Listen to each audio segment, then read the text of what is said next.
sure. The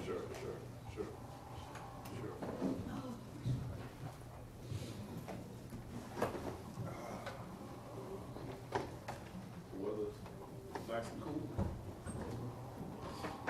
Good. Bruce.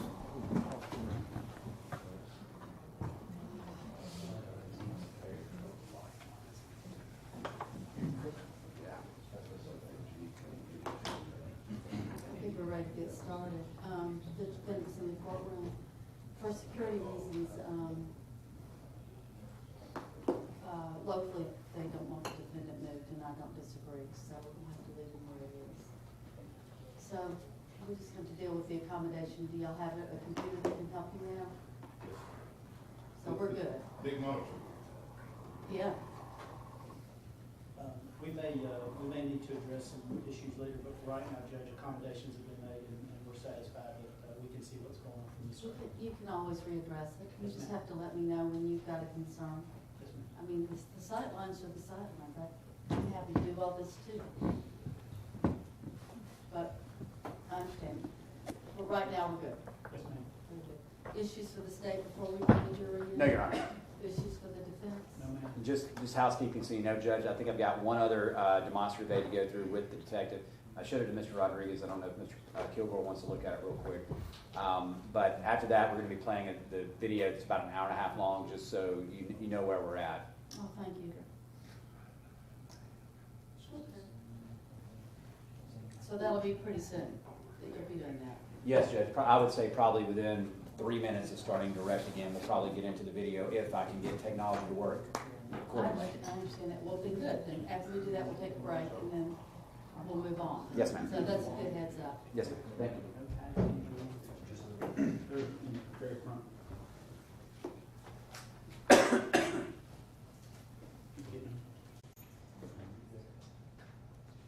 Let's bring the jury in. Yes, ma'am. Joe, bring the jury in, please.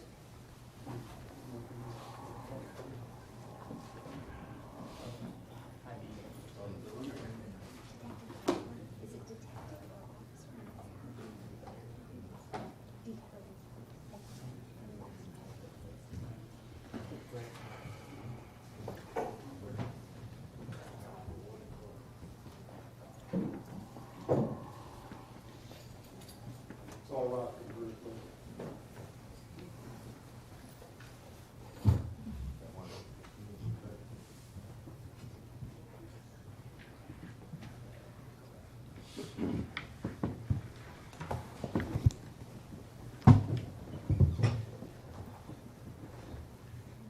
Watch your step.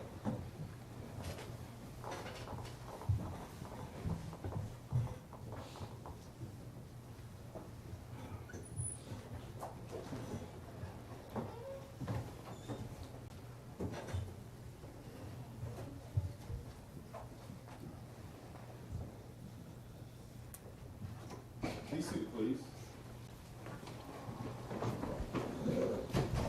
Ladies and gentlemen, I hope you enjoyed your lunch. And I think we all appreciate the nice lunch that's being provided for us. I know I certainly do. I think the sheriff is doing a wonderful job for us. So it'd be remiss not to say thank you. We should be thankful for the things that are given to us. We're ready to resume the examination. Thank you, Your Honor.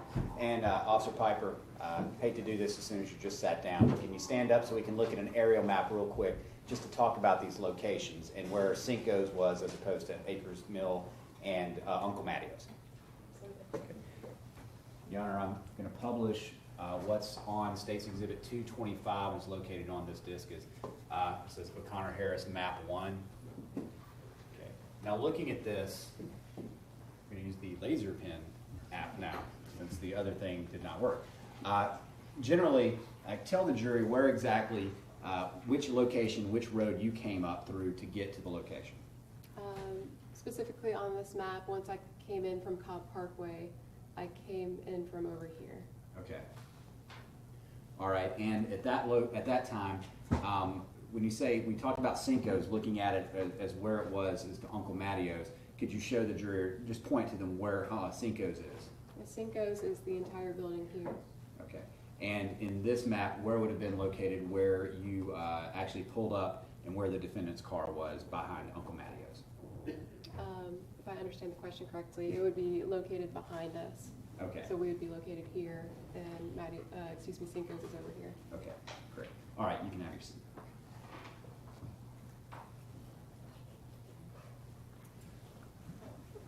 Now, Officer Piper, we talked a little bit about the fact that you recorded this video, the video was recording in your car and things like that. Did you actually obtain, or was a copy of the video of your car, patrol car, was it obtained by law enforcement? It was. Okay, have you had an opportunity to review that and listen to it? I have. Okay, have you actually looked at a transcript of it as well? I have. Okay, and have you viewed a different version of it where the audio has been enhanced and it actually has the transcript scrolling at the bottom? I have. Okay, and was that video accurate? And as far as you remember, as much as you can tell, is the transcript accurate as well? It is. Okay, are there certain things that you actually could hear on the, that you cannot hear on the audio, but that you, putting it in context, remember what was said? I do. Okay, I'm going to show you what I marked for identification purposes as State's Exhibits 223 and 224.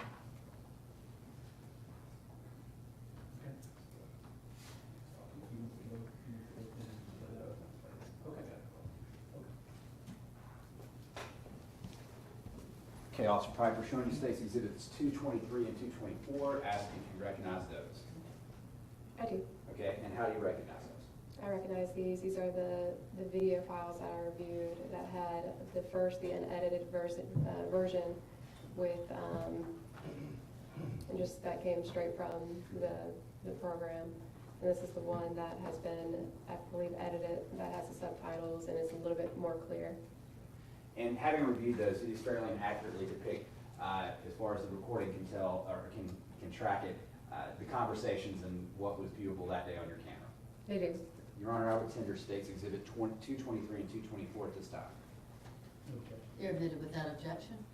Your Honor, I've loaded 224 onto the computer screen right now. If we could have permission to publish and play for the jury. You do. And total, how long is the video, the patrol video? Counting all the dead space at the end. About 2 hours and 20-30 minutes. Okay.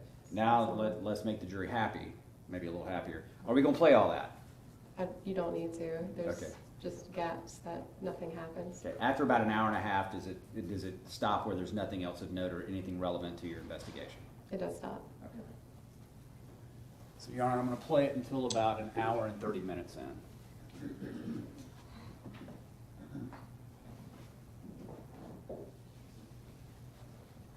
And Officer Piper, I may stop it in a minute, or at certain points, if there's something where we can't hear, to ask you what was said to put it into context, okay? Okay. And now at the first, we're watching the video, it's playing. Is the audio on yet, or does it eventually kick in later? It kicks in later. How the system's set up is it's not going to record any audio until the lights kick on, and then at that point it's going to record audio. This is the pre-record, which I'm not quite sure how long that is. It's just a few minutes before the lights turn on. Okay. And what are we looking at here on the screen? This is the back side of Shane's. This is the building that's located on Cobb Parkway, right near Cumberland Boulevard. Okay. And was that you running to the car? Yes, that was me sprinting out the door first. The other officer was Officer Aubin.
Keep everyone back for it.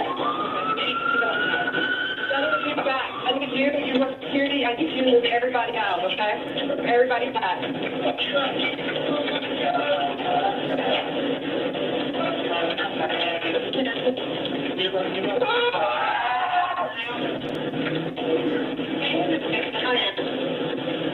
Who's driving? Where is it at? Who's driving? Hold on. We need to get them. I know. Listen, I know you guys. Shut the fucking hold of them. I'm putting down.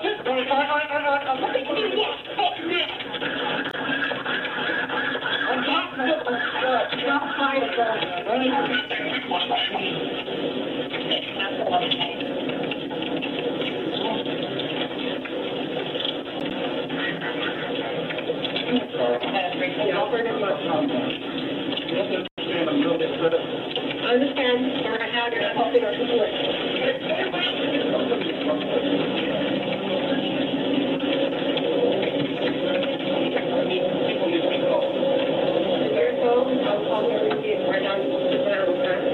Where's your phone?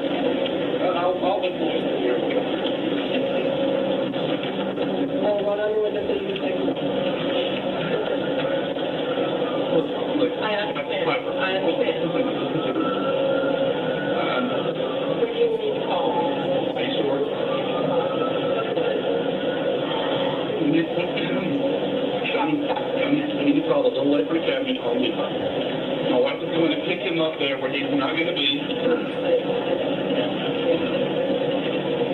But we need to call him as soon as possible. She's going to get there and he's not going to be there.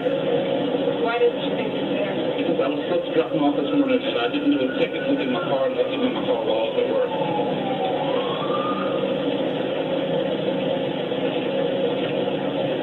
What's your name? Ross.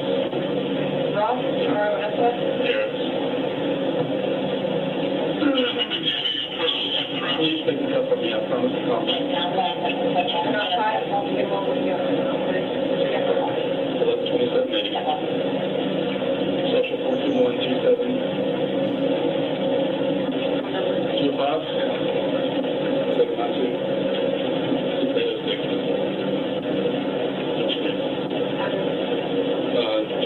Winds Ridge Circle. Winds with November Echo Sierra Sierra Ridge Circle.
first name, next to Alpha,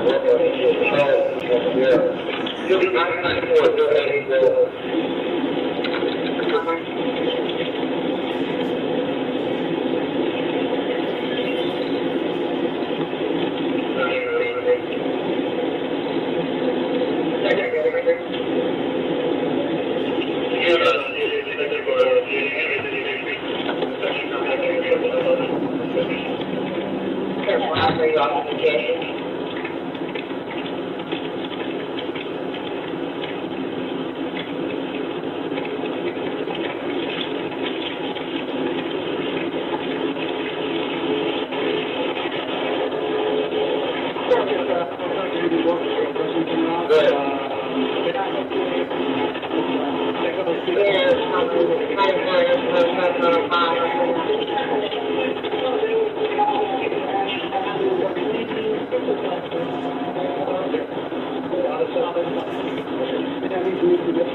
It said there that you said, I turned all the windows down, it's hot, okay, all the way up. What did he said right before that? Was it not captured on the audio since he was in the back part? It was. He commented that it was hot in the vehicle. I'm going to start playing again. All the way up.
listen to 8:45, he's only to work at 9 a.m. this morning.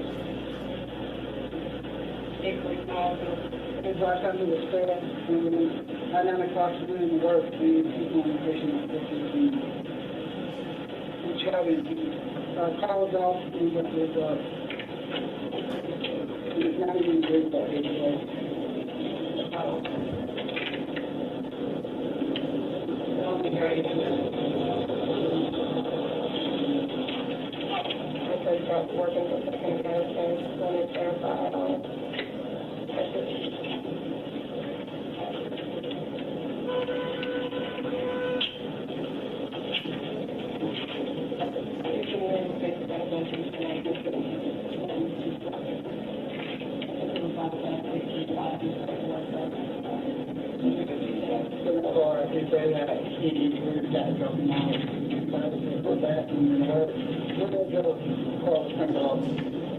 At 9 o'clock, and it's down by 4:15.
That's going to be where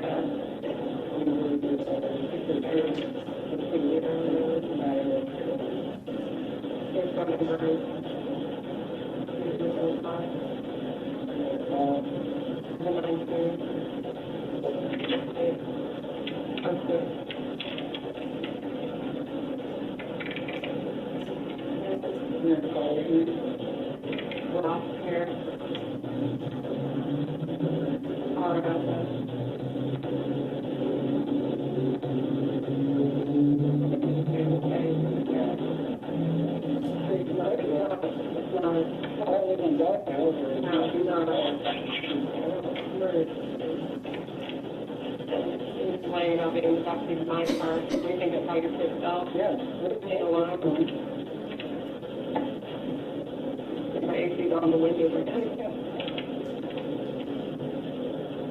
Fishing out how comfortable he is. Good for him, Dad. Who cares how you feel right now? Well, I think the person will see. More.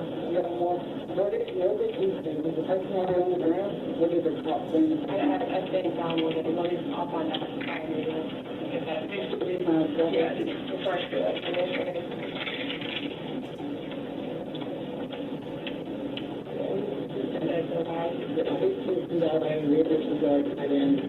You also advised to put two stickers, but I did not perform it for the struggle, so I did not put them off here. Right. Because it's not necessary. What's the record for you? 629, 654, 5856, that's my cell phone. Go ahead, and I can't really tell. Yeah, we don't have a second visit. Supervisor will be here with you, and you have to get the work number and receive information. What's the cell number from you? 629, 654, 5856. Okay, and what's your number?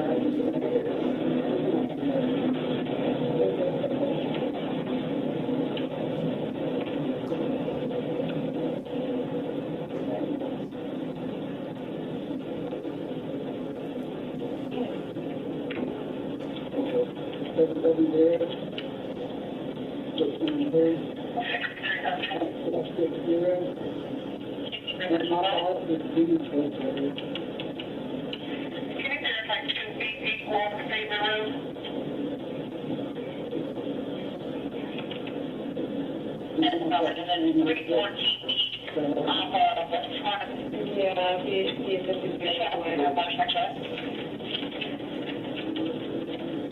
I'll go find it. Downward to 6.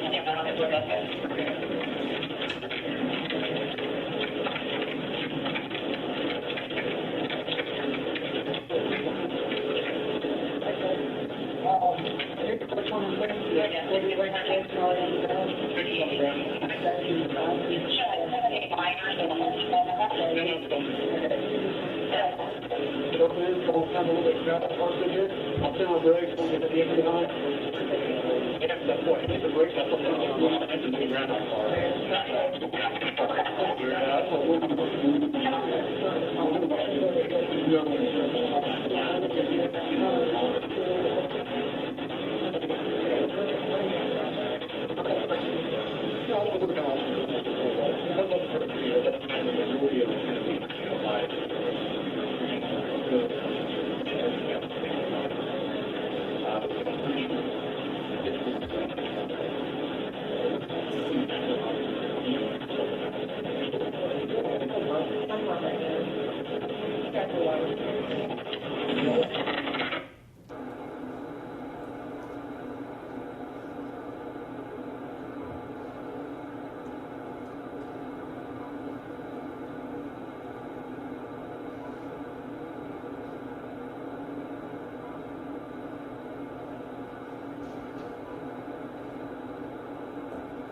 Return on the Rockwood Drive off of Jameson Road. Papa Quebec Echo 7005 PQE 7005. Condition 28. 39. Alpha Echo X-ray 9819. Jefferson. Tango Lima Yankee 719. Okay, well, I'm going to just confirm that you're still at the 2985 neighborhood that you didn't move.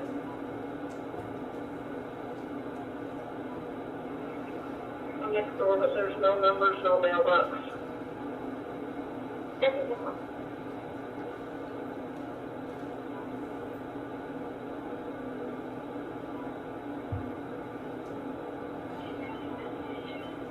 Sorry, 316.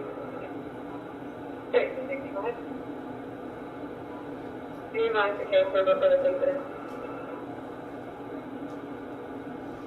Case number is 51843. 51843.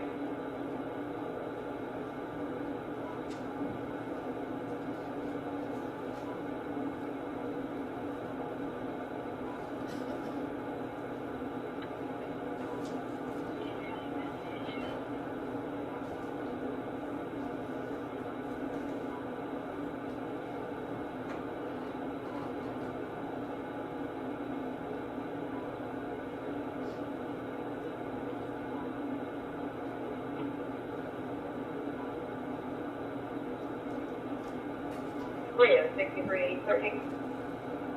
Go ahead.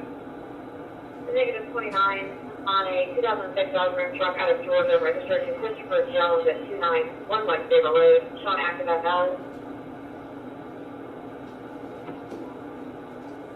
That Oregon tag returns negative 29.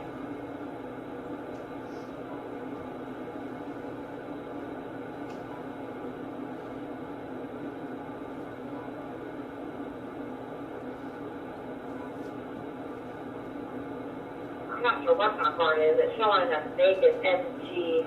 I guess a 1976 MG registered to a David showing a Kiowa Drive address in Oregon.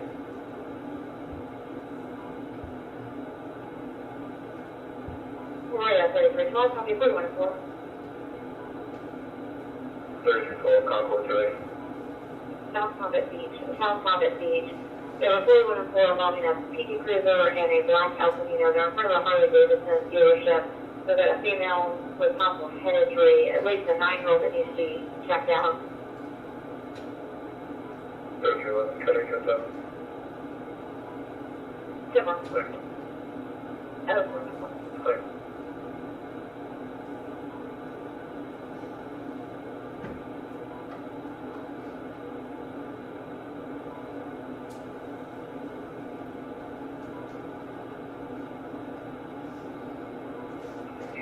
Oh, the current 39.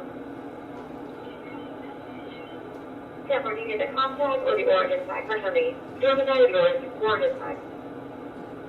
Georgia side.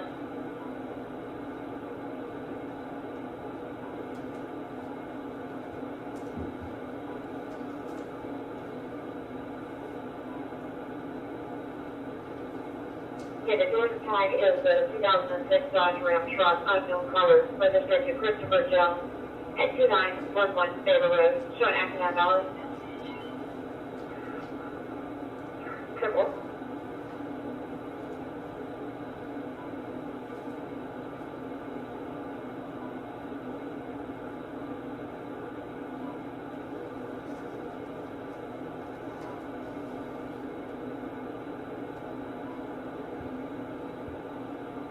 And customer 414, just 239 and SA unit just pulled up since I'll give you an update.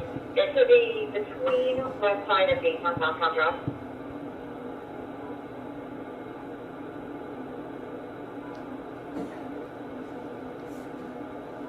That was it. 11 good one. 7619, customer. One.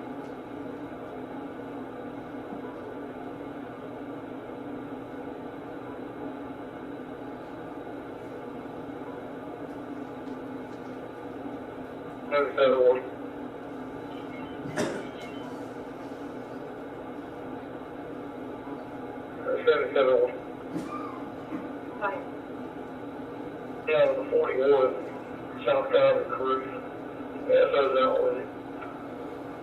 Looking out at 2881. Yeah.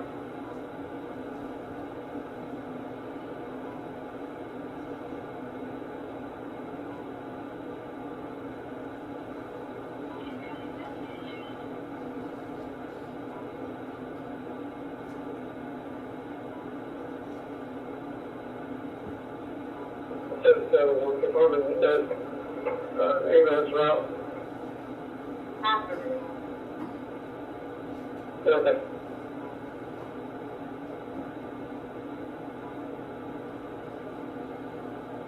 Yeah. 7704.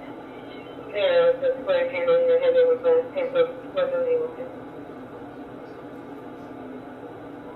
Okay, just let me know. Yes, ma'am. Good morning. Fort Maryland is already code 8.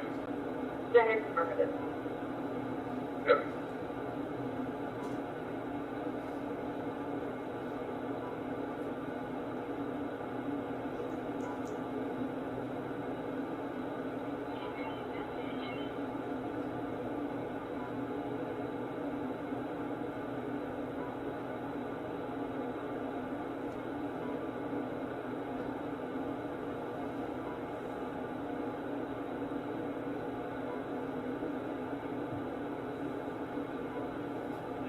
For code 50.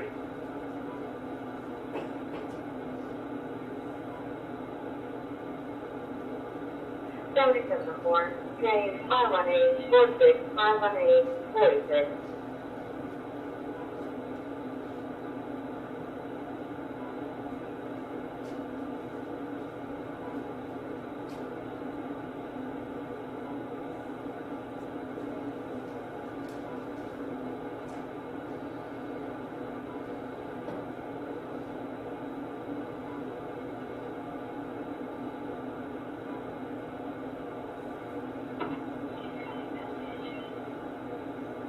771, typically 85 to 1. Yeah, I'm driving.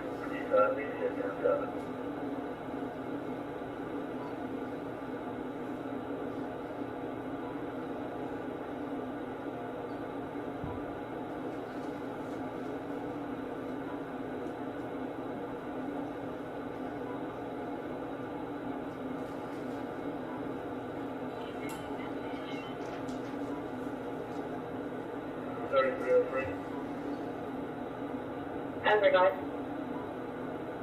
You just advised PRO that the media is helicopter over location. Aircraft clear. I'm holding a 45 flash at West Village at 15 feet. Reference to a subject that tried to enter a residence about 45 minutes ago. No 78.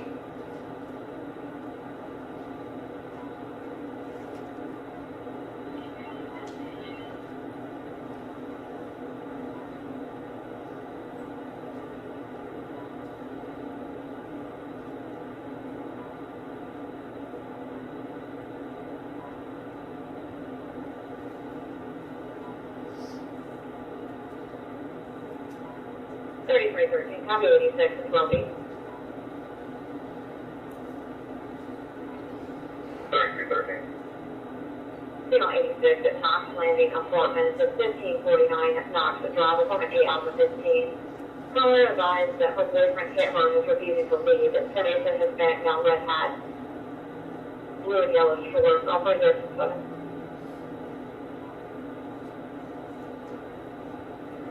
14, I'll be code 807 from 280 out of Spring Street.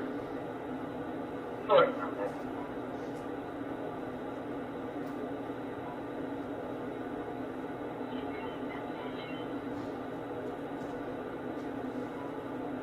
$63.13, are you good one?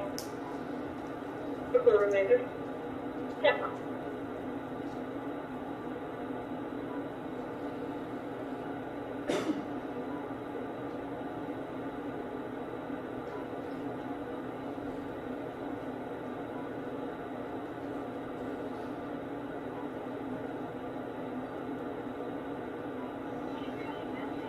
Seven on line, good one. Stand for.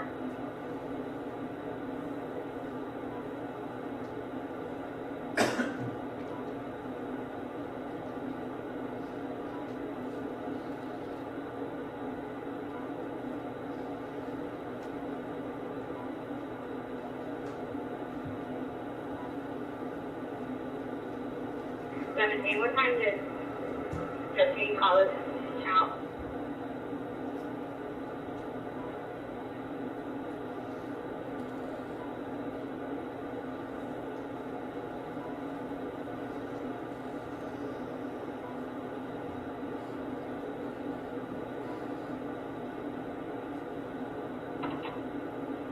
Stand by, second.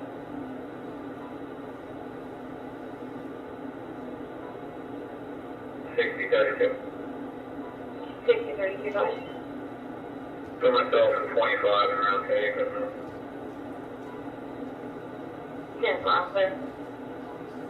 Radio 337.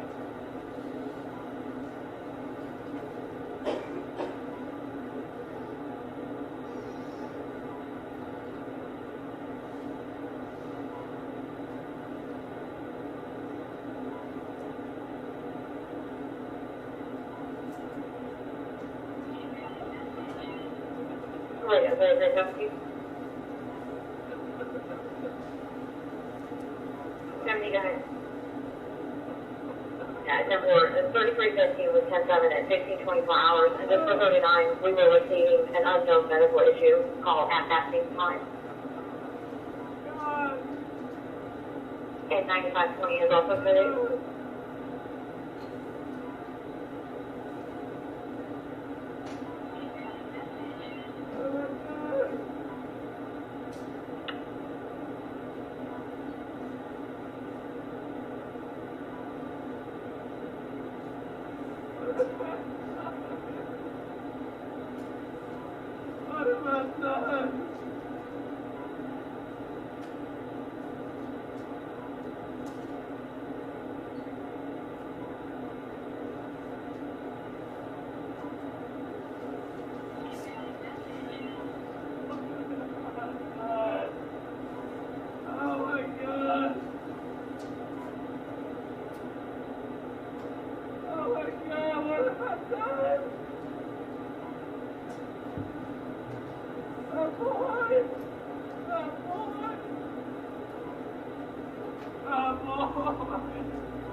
$60.52 on F3.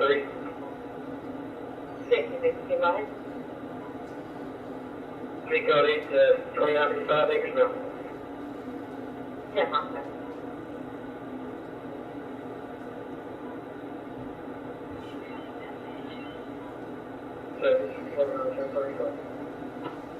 Clear.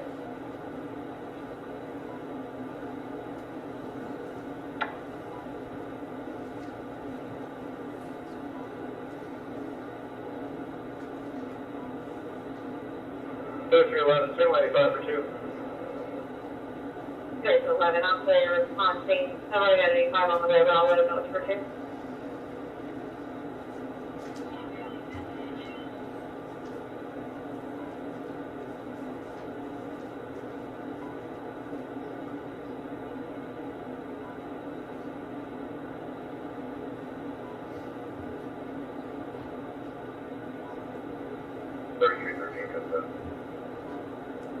Okay, I'm clear on Mountain Top. Good.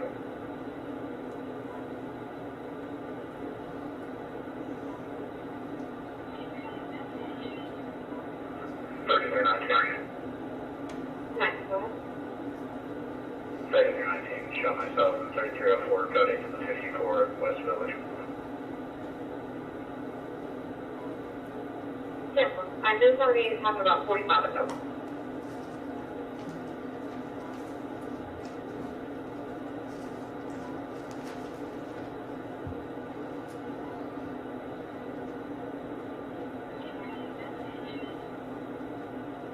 Thirty-three 14, 10 7.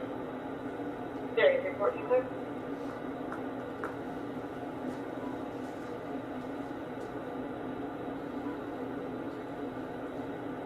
$71 15 combat 1035. Thank you. 71 12 1035. Clear. 71 19 1035. 31 19 25. 33 Benson confirming A Alpha 15.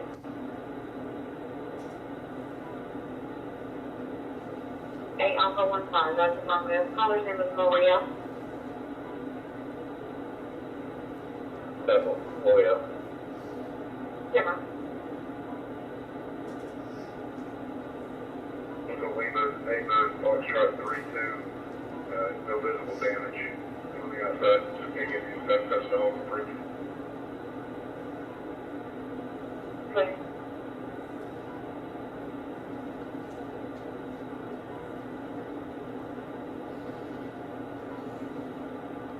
Thirty-three 12 code 4 code 16 17. So they came from route 51847, 51847.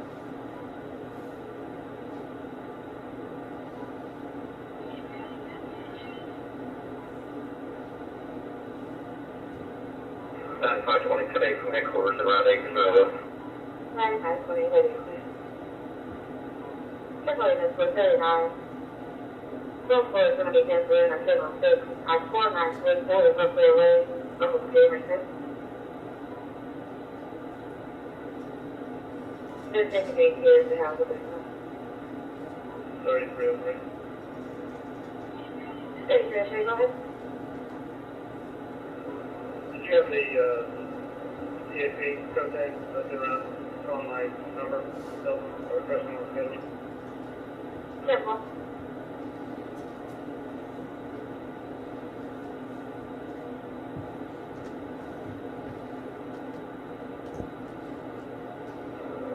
Can you just revise his number for me? 404 822 7029. And right at 6311.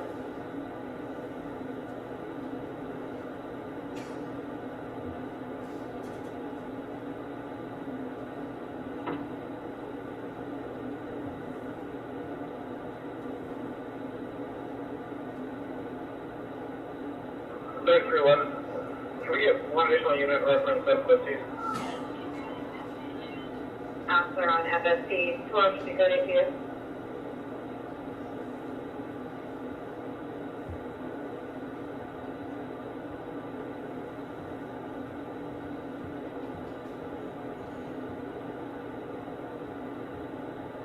Eleven to 12 out with you guys. 12 on scene. If we can get one additional unit. Okay, I'm out of units, but I'll check with staff. 234. This is 86. Shouldn't take very long. If there's no step of units available, I'll be code 8 as soon as we clear. Good. We can wait for a zone vehicle. Okay, I'm clear. And I'll show you where that's up. Okay.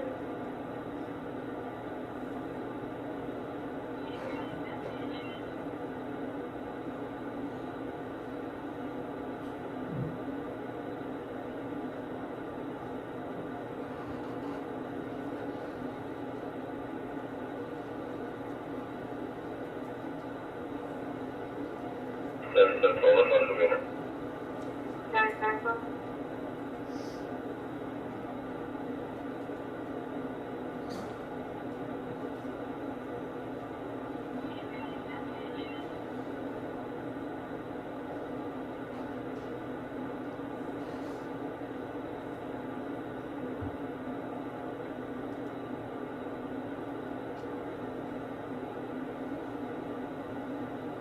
Mm-hmm. 71, 1035. Yep.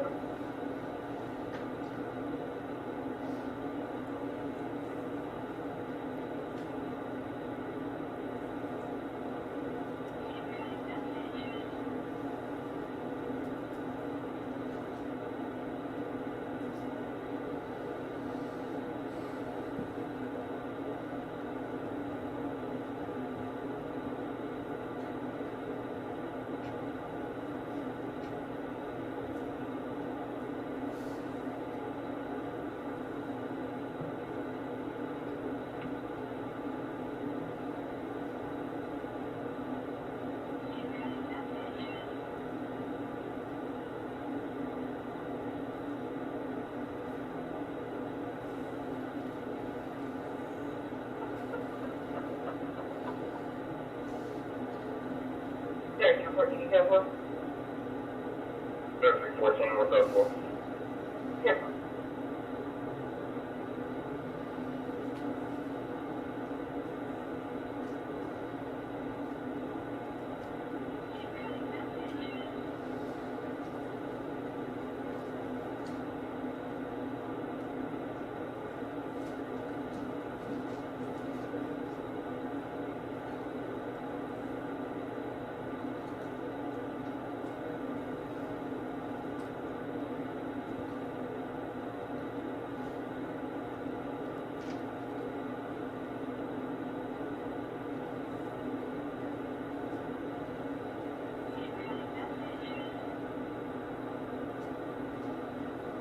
Sixty 32 with Pantano.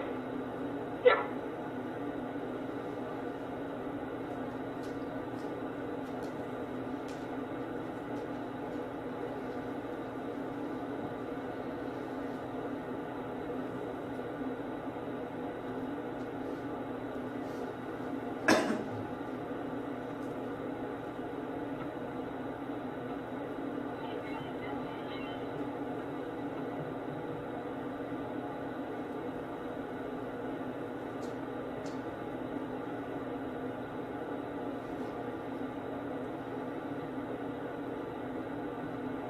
Sixty 25, my 7, 6, 13, 7.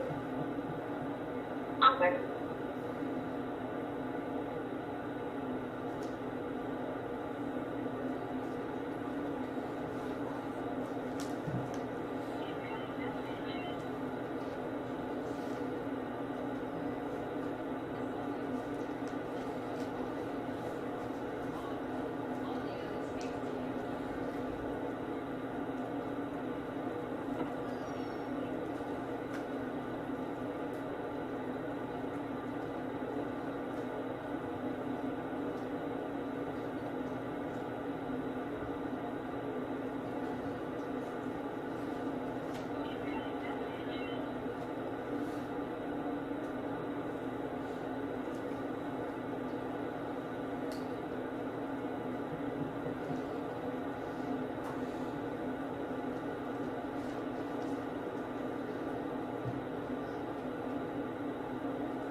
314 from 10-8 to the 7. I'll be code 8 to the 4114.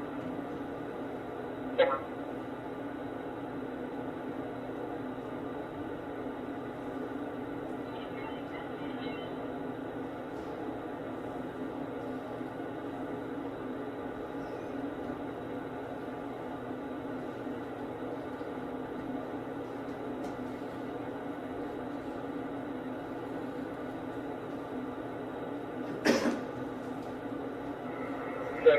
Could you modification before you?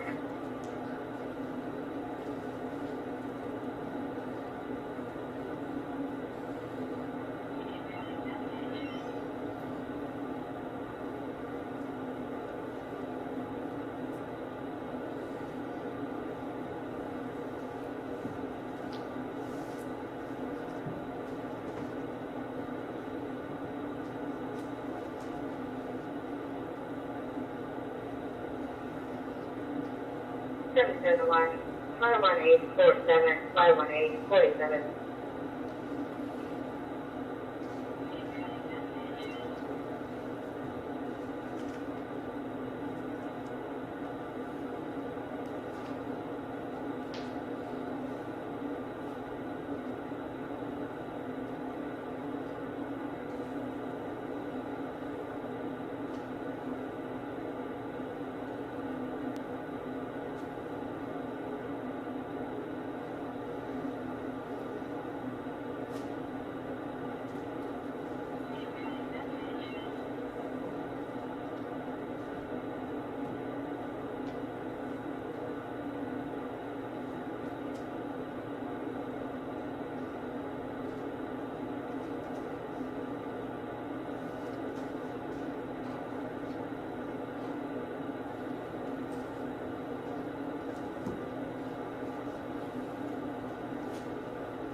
Well, 22. Yeah.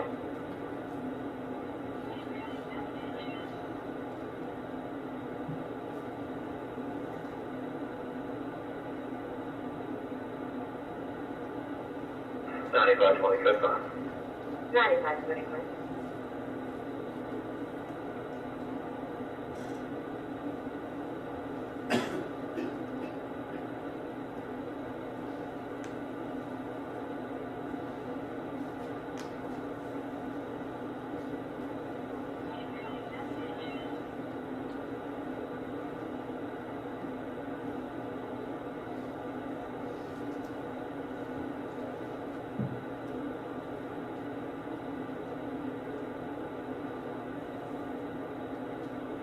Wait, 3304? 3304. 239 located on panic alarm in the area turning from 500 off the original walk. Level plane active. Just for my 39, can you idea of weather outside? Not yet, it's coming in. Yep. Just for 619 out final panic alarm prior to the code 1154. Yep.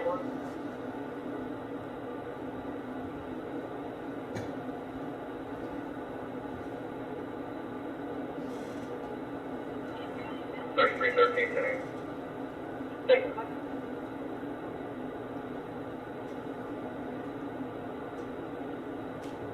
19, can you turn on the address on the 66?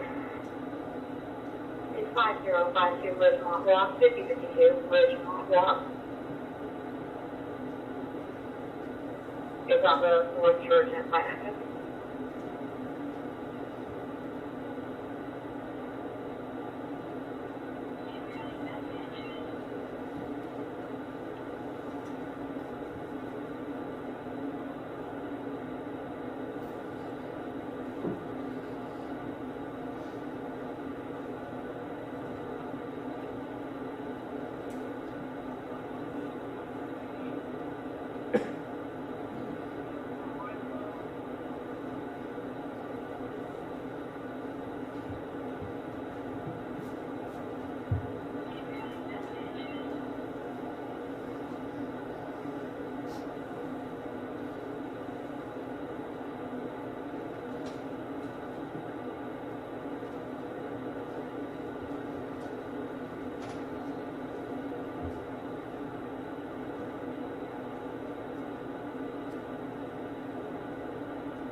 314 on same phone.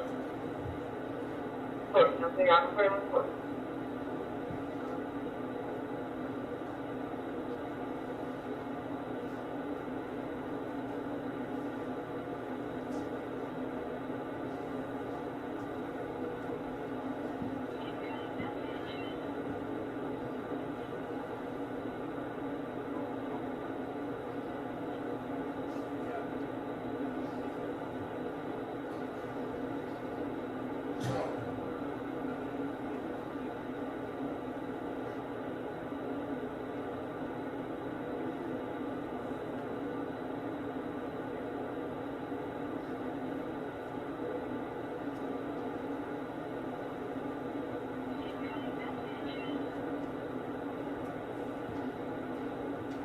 Ready 319, both answer 10-7. Yep.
$63.13, 27 train. Go ahead. Georgia 048042722. Yes, sir.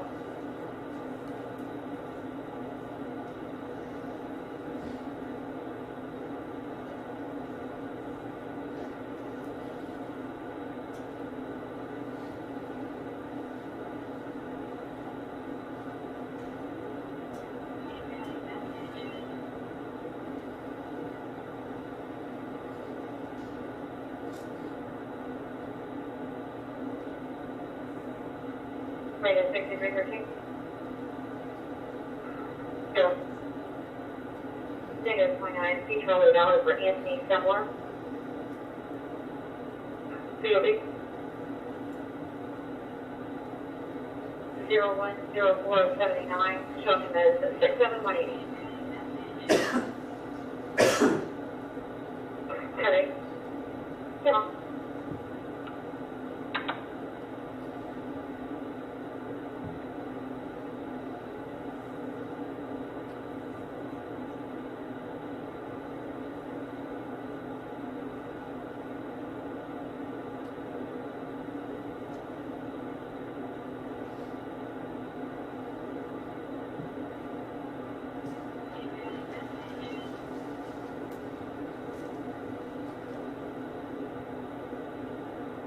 10-4, what's the 39 or 911? It's a 1019 call from earlier, I'm notifying gallery of security. 23 is the basketball, it's gonna hold. 10-5-6. Are you saying for the 54? Myself and I, Tracy and I, here, cutting the video. 10-5.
Therefore, you call myself. Yeah, well.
C-52 on 10-7.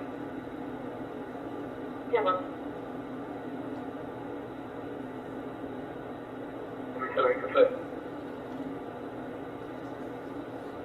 Oh. Private McFarland, he's saying that was the wrong female.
3311, 1015, code 8AC.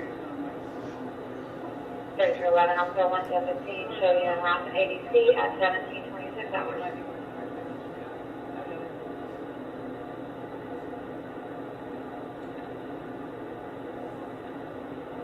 3314, I'm 10 that's up. Yeah. Your windows are down in the back.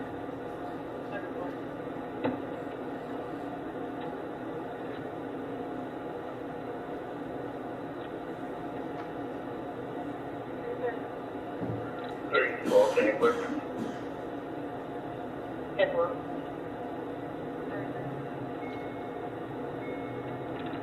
Go ahead. I'll be transporting one down to headquarters. Starting mileage 6293. 3360, I'm clear showing right at 1727 hours.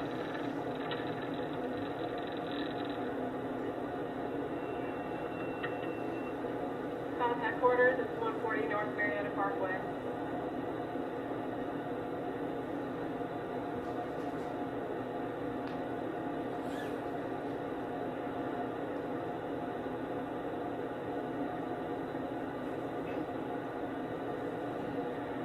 Right, 3304.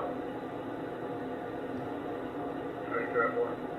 It is 39, I sent over 41 to GSD, it's 2 to northbound at Atlanta Road, one of the drivers is 69 and they are clear.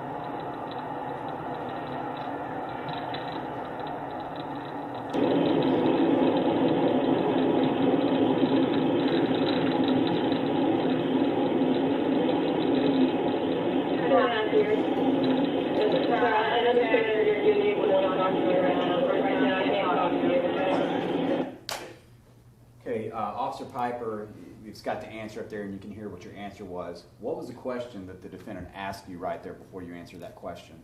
His question was how long I had been in law enforcement. Okay.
Said something else that was inaudible. Do you remember what exactly it was he said at that point?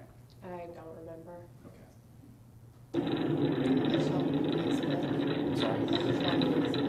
Oh, it's about 12 minutes, 15 minutes, something like that.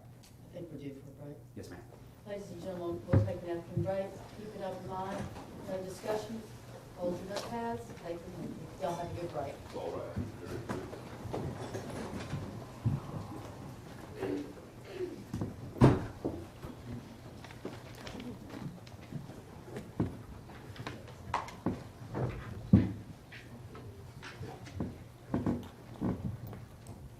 until 20 after.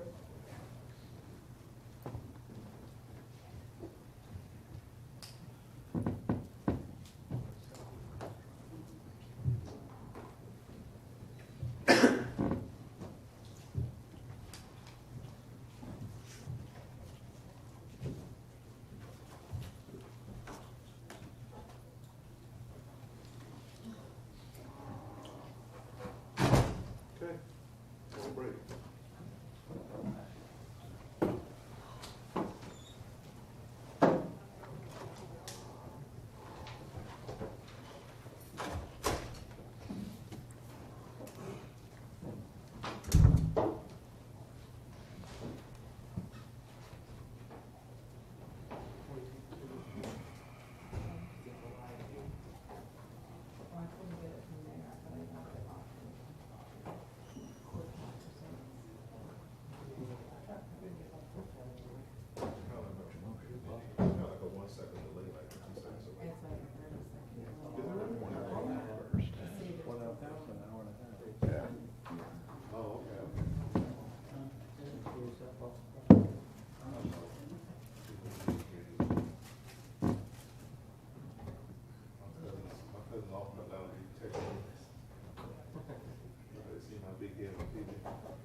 place. Any issues before jury comes in? Nothing to say. Not hearing that. Bring the jury in, Yes, please. ma'am. Thank Joe, you. bring the jury, please.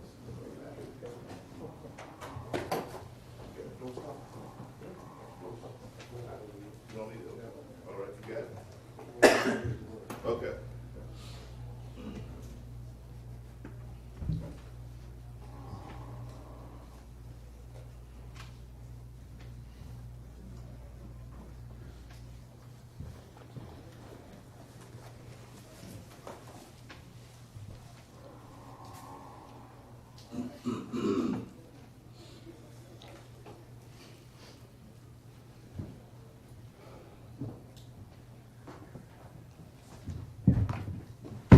Whoops.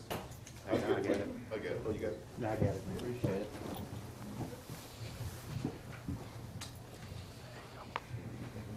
You gonna wear your stuff out? Never.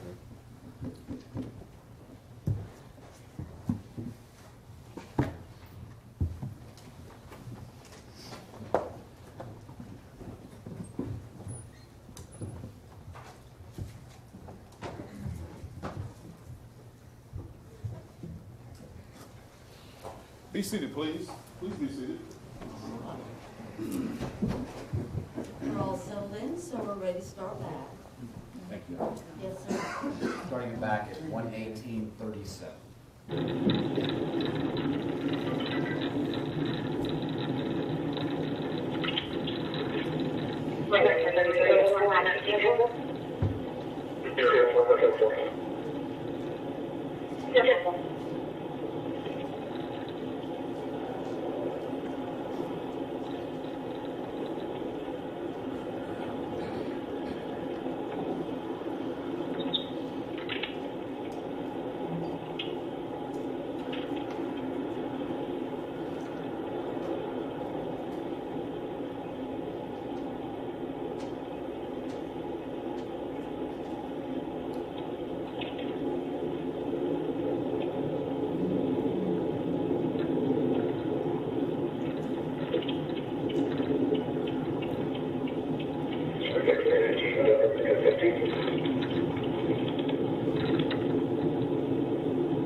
we're looking on the 15,115 yes, would be a 54 phone call, but I think that's where there's a vehicle, street below. All of the 45 miles, 5,018. 41 River Bend, and one has a tower there with a yellow, and that's the hours number. I have different accidents, what we did, don't work with detectives, but they're all specific.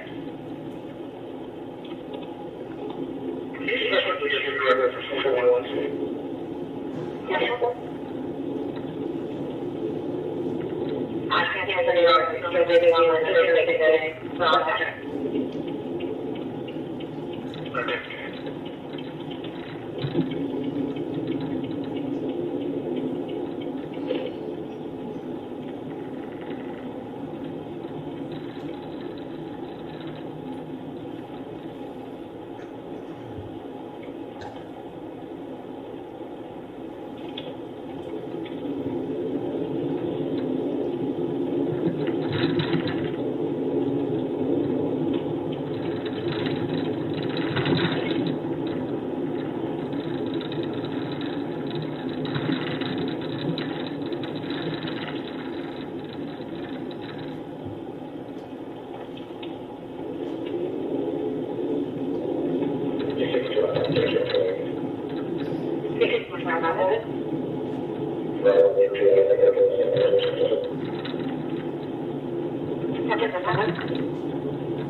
All I'm gonna do is walk them all the way to the top.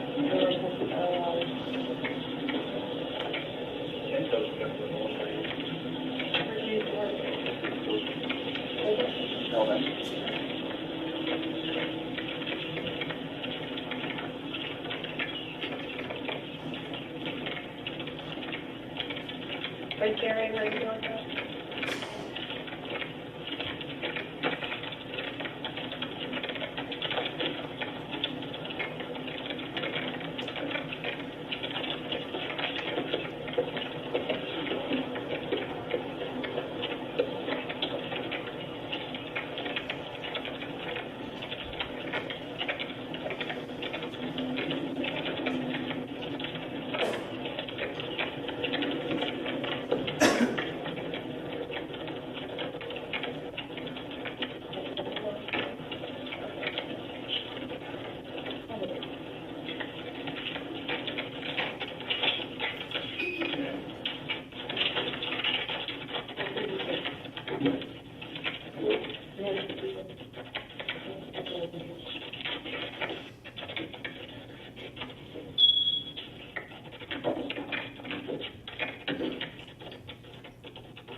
record, I'm stopping the recording at 1:30:42.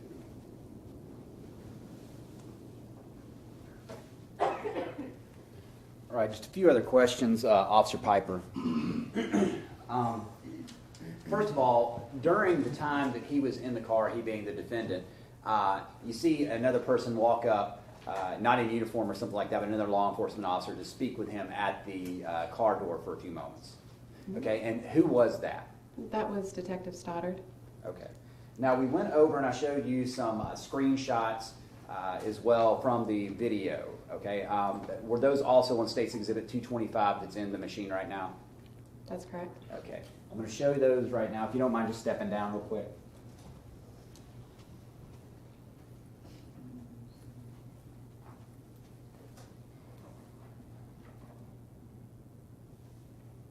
Okay, first I'm going to show you what has been tendered at States 215 through 221. These are going to be pictures involving still shots of when you pulled up and the defendant walking across the way. Okay, just going through this 215, 216, 217. Okay, now are those, you said you noticed he was on the phone. Did he appear to be talking to you at the time? At this moment? Yes. No. Okay. Did he appear at any time to be talking on the phone while you were at the scene? It appeared that he was talking on the phone. Okay. Looking at 219, 220, 221. Okay. Looking at those at any time, was that during one of the periods where you said he was calm? Or appeared to be calm while he's walking? That's correct. Now I'm going to turn your attention to, this. I'm barely taller than you, so. All right. We showed these still shots of the patrol car approach here. Looking at State's Exhibit 211. Just for the jury, can you show them as you approach, where is the defendant's vehicle? Just so they get some bearing before we go to the next photographs. This is the vehicle right here. Okay. 212. Can you see a little more in that photograph? I can. Okay. Is the rear passenger door open? No, Okay. Did you ever close that door? I did not. Okay. And as looking at 213, what is this depicted over there? What do you see on the left by the car door that's open, the driver's side? That's going to be Officer Gallimore. He's going to have his hands down. You can actually kind of see that by the coloration. This dark figure right here is going to be Officer Folia, facing towards the vehicle where Cooper is. Okay. And is that the same area where you saw the child, where the child was laying at the scene when you got out of the car, and then later when we saw the pictures covered with a white sheet? Yes, that's where he was. Okay. And finally, 214, is that just a closer up shot as you were moving forward in your patrol car? It is. You can have your seat. Thank you.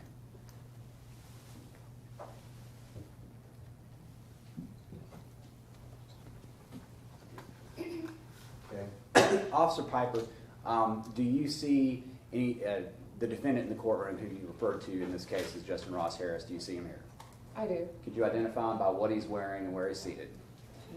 Here's that he's wearing a white shirt, blue tie, and a dark blue coat with gold buttons on it. Your Honor, as the record reflects, she has identified the defendant. Amen. Okay. And all these, the instances, the scene that you responded to where the child was found, and then again where you took it, the defendant to where he was interviewed, are those all in Cobb County, Georgia? They were all within Cobb. Okay, thank you. That's all I have, Judge. Cross-examine. Okay, we'll need a few minutes to reconfigure the courtroom, I think. Can we just unplug this? Or we just No, unplug don't it? unplug it. Okay.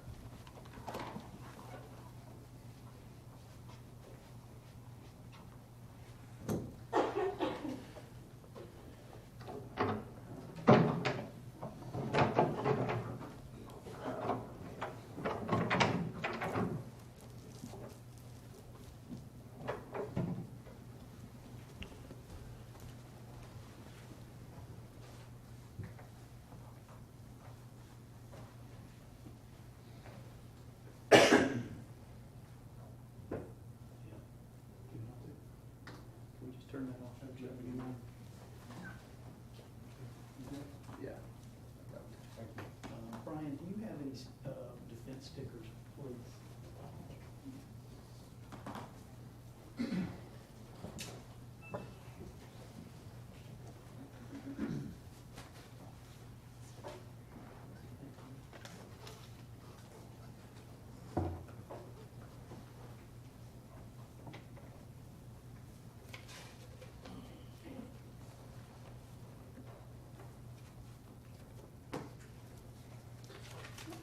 Officer Piper, you were able to get a look at the video before we came into court today, right? That's correct. And the one that we saw had the text added to it. Correct. Okay. And did you have a chance to see that that text ahead of time as well? I did. Okay.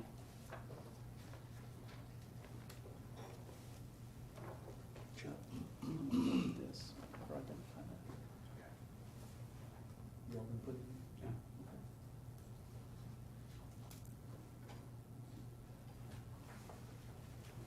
Okay. And Judge, if I just got to leave it, come and go. Thank you for asking. All right, I'm just going to hand you that then, and that's marked Defense 1. Does that look familiar, like the text that we saw up on the screen? Of course, it's in document form. Does that look like the same thing? Yes. Okay. And you would agree that is to the best of your recollection of what we could hear and make out, that's the recording, the text of the recording that we just heard on your video? I do. Okay, I'll offer 1 for the defense. Any objection? I just want to know for what purposes. Are you going to refer her to it during cross-examination for that purpose? Otherwise, I don't think it's admissible to supplement what we've already seen on the video. I don't know why that would make any difference if she's identified it. It's already in evidence. This is just another form. Because just video speaks for itself. I don't think there's any reason to admit it at this point. Well, we think there's a reason to, because we want to use it for whatever purposes we would use it, Judge. I'm allowed whatever objection. All right. So I just want to go over a couple of things that we heard on there then. At the very beginning, when you roll up, is when we can see Ross walking back and forth, right? That's correct, when I make that turn. Okay. And on the text, we see him saying, oh my God, and then the screaming, right? The oh my God screaming part, he had already walked off screen when we heard that, correct? That's correct. Okay, but your mic was able to pick it up? From the vehicle. From the vehicle, okay. So Or, I'm sorry, it could have also been my transmitter, I'm not sure. okay. But the bottom line is you were pretty close to him at that point. That's correct. Okay. All right, and so then, looks like real quickly you asked for his ID. Fair to say? Yes, that's correct. Okay. And then we hear the little tussle that happened, and he says, shut the F up, and hold on, my son just died. And then the really deep voice that we hear is Officer Gallimore, correct? That's correct. You need to watch your effing mouth. That's correct. Right. And one of those last photos that you identified, that was Officer Gallimore, right? The photo from my in-car video? Yeah. That's correct. Okay. And Officer Foley was with him. All right. And were they, when you first rolled up, were they attempting to do some sort of CPR or medical intervention? I believe so. Okay. That's what it looked like from the angle you were at. Correct. Okay. All right. Let's see, at some point, and this whole thing that we saw at the beginning, it was really quick. It only lasted a couple of minutes, right? Before he was in custody, it was like, what, like a minute or two maybe? Yeah, he was detained. I think it was only like 2 minutes into it. Okay. It was pretty quick. All right. And so then if we'll look toward the bottom of the page, You say, I understand, who do you need to call? And then he says, we need to call Little Apron Academy at Home Depot. My wife is going to pick him up there where he is not going to be. But we need to call them as soon as possible. She's going to get there and he's not going to be there. And to the best of your recollection and what we heard, that was what he said, right? Yes, sir. Okay. All right. And then you ask about why she would be thinking that, and he says, well, I was supposed to drop him off that morning. I didn't do a second look in my car. I left him in my car. You would agree right from the very beginning, Ross has acknowledged within a moment of you starting to talk to him that he's responsible for this, right? Can you repeat your question, please? Ross told you almost immediately that he's the one that left his little boy in the car. He left him. So that's what he's telling me. All right.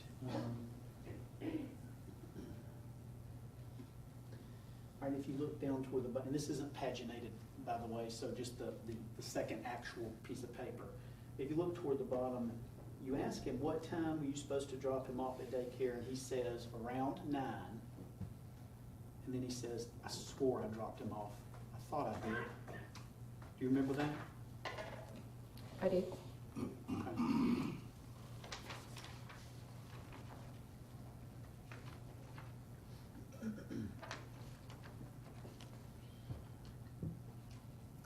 All right, you would agree that if you look on page 3, a minute or two, I guess actually maybe it's about maybe 3 minutes later, y'all have a little discussion and you and Folia are telling him that he is not going to leave the scene, right? Not at that moment. But that's what y'all were telling him. Correct. Yeah. And he said, I'm not going to leave the scene, right? It's kind of in the middle of the page. That's what he said? I'm looking at it, yes. Okay. All right.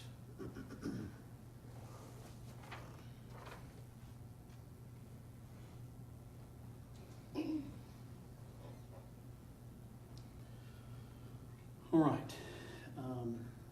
If you take a look, like midway through the next page, which is going to be page 4, is where it says 3220. And the text there is, God, what have I done? What have I done? What have I done? Oh my God, what have I done? My boy, oh my boy. And we heard that on the recording, right? Correct. Did you hear that? You weren't in the car when he was doing that, right? I was not. Okay. You know what happened because we saw it. Correct. Okay. He just didn't do it in your presence. That's correct. Okay.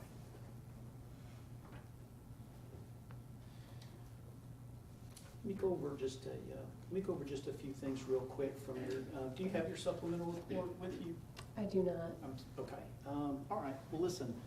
Let me take that back from you, and then if we need to get you a copy of your report, I'll get it for you. Okay. Okay.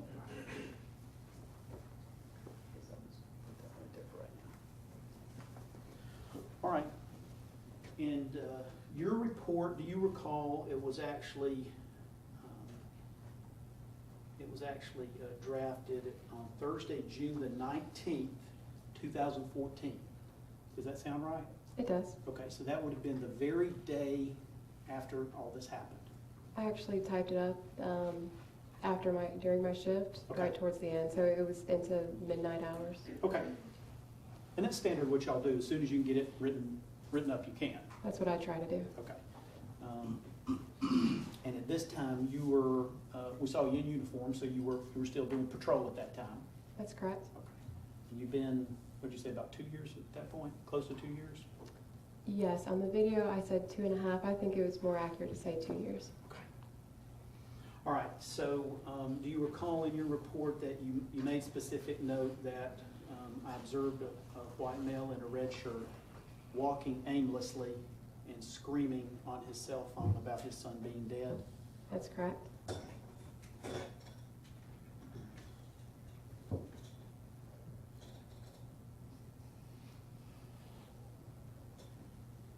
You indicated in your report that he stated that he was really upset, and I told him that I understood, but he was not helping the situation. That's correct. Okay.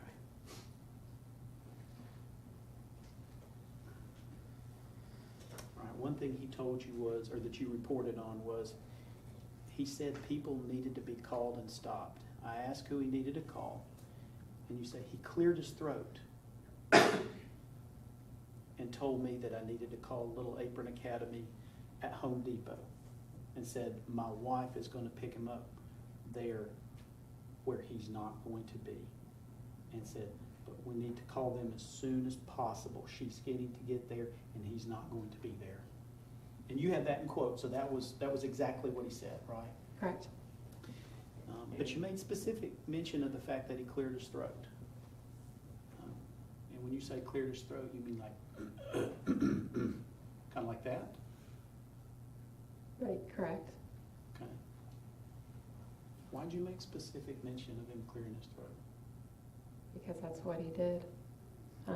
It's like he paused to think, cleared his throat, and then that's when he gave that statement. Okay. I asked him what time he was supposed to drop Cooper off, and Mr. Harris did not answer the question, and instead states that he swore he dropped him off. That's not exactly right, though, is it? He did answer the question, didn't he? He told you 9 o'clock. I don't think he answered it immediately after that question. He, I think, answered it later, something like that.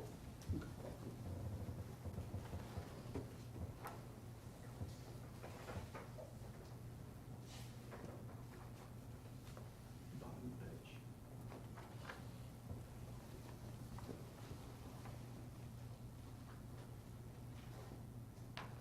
He answered it right away, didn't he?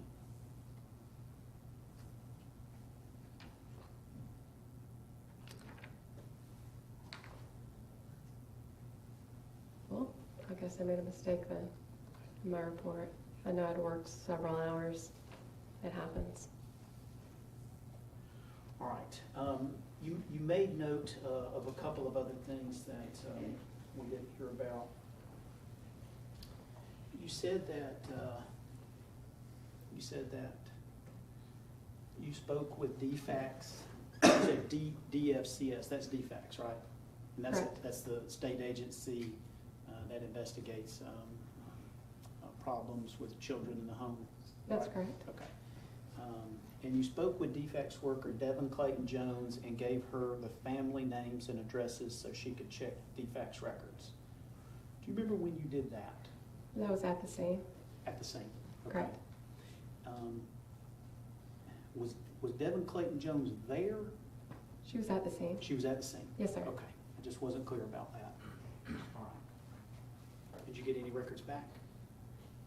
I was just there to provide her the information. Okay.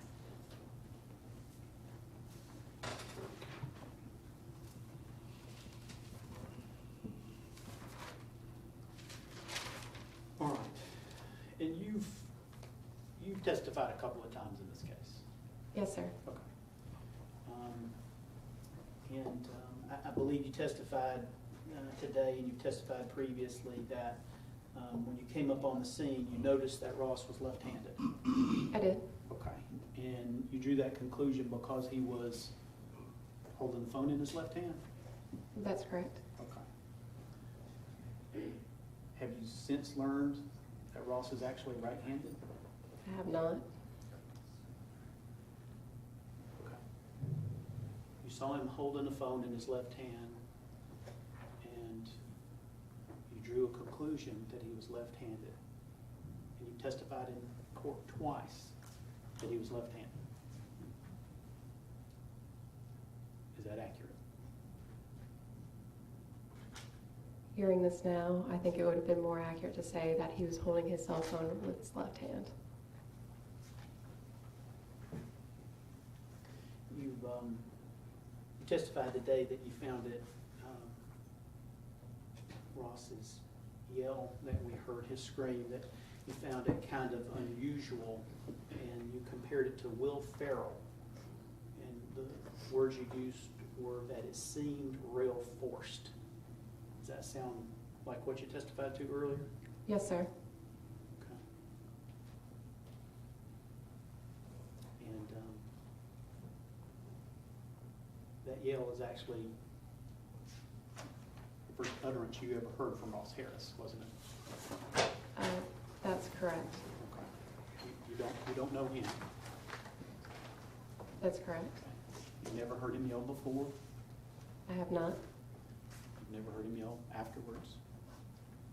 just from reviewing the video. But you've offered us an opinion that you just don't think that his scream fit the situation, basically. Is that fair to say? Based on other experiences with people in similar situations. Okay. And, I mean, since you've offered us that opinion, do you believe that his scream, maybe it should have been a little bit softer under the circumstances?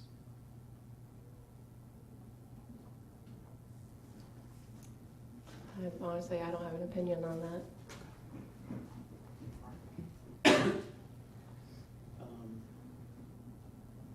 Is it fair to say if you believe that his scream seemed real forced, I assume it's your opinion that it did not sound like a scream of anguish to you?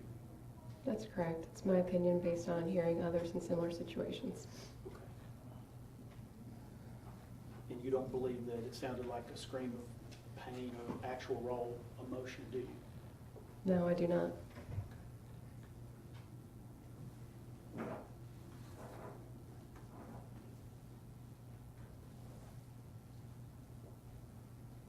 When did you come to that conclusion? Upon reviewing the video. You agree you didn't put it in your report? No, we don't typically make cultural references in our reports. Okay.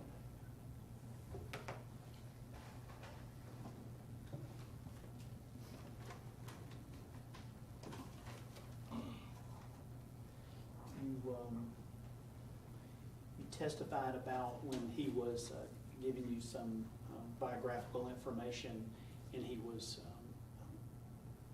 using phonetics, spelling out words for letters, right? That's correct. And you found that unusual. I did. And you said that you usually just hear that. You said you usually just hear that from police dispatchers. People with law enforcement experience. Okay. All right. And you now know that Ross has experience working as a police dispatcher. Yes, I've heard that after the fact. Okay. But when you first heard it, you kind of jumped to a conclusion that there was something awkward or odd or strange or not right about it. Fair to say? Yes, it was odd. Okay. You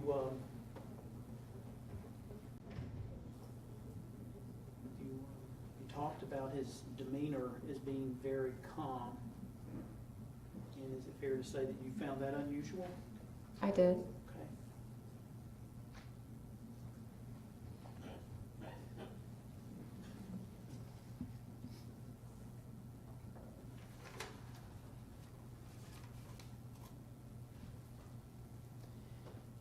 We saw a lot of footage of Ross in the back of your car, and we've seen some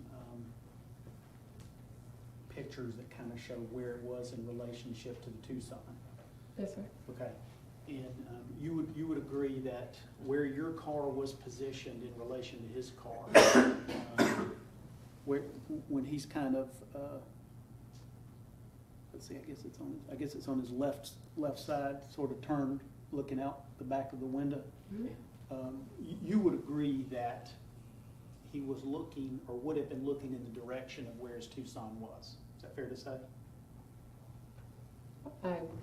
I would imagine he's looking at whatever's at the rear of that vehicle, which would include his car, officers, their vehicles, and whatever crowd had gathered. Okay. Police, Police, EMS, correct. fire was there, onlookers, police tape. It was quite a scene. Yes, sir. Okay. But the point is, that would have been the direction when he turned around. He was looking at that scene that was unfolding. Is that fair to say? That's to the rear of the vehicle, so I think that's fair to say. Okay.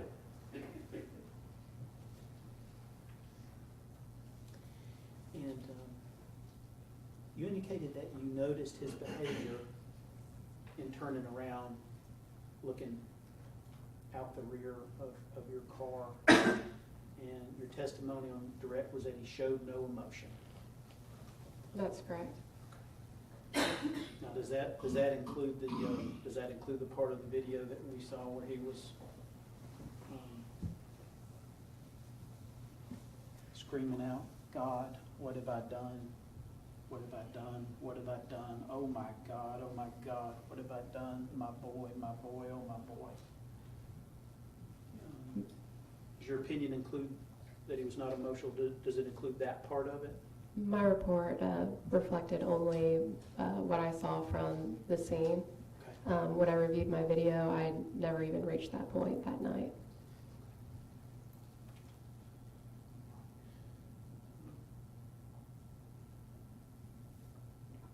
And that part that we saw where he was turned around looking out of the back of your car, you really weren't even in the car while that was going on, right? No, sir. You were attending to other business that you testified about? That's correct. Okay.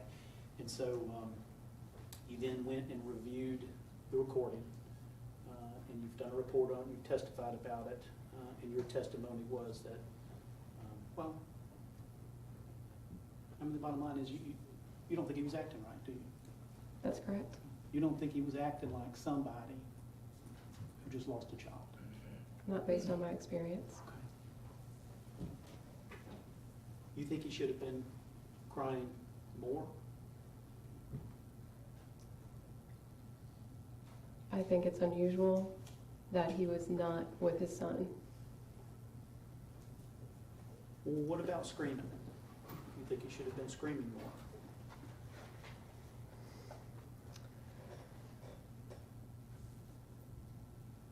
Typically from, I don't know if this has come up yet, but, well, it has. I worked as a 911 dispatcher. So I've handled calls where people have called requesting, an ambulance, CPR instructions. And what I typically hear is that there's a lot more, there's frantic voices. They're usually not separated from the scene, like what I saw. What you typically hear? That's correct. Not what you hear 100% of the time. Is that fair to say? Can you repeat your question? Typical, not 100% of the time.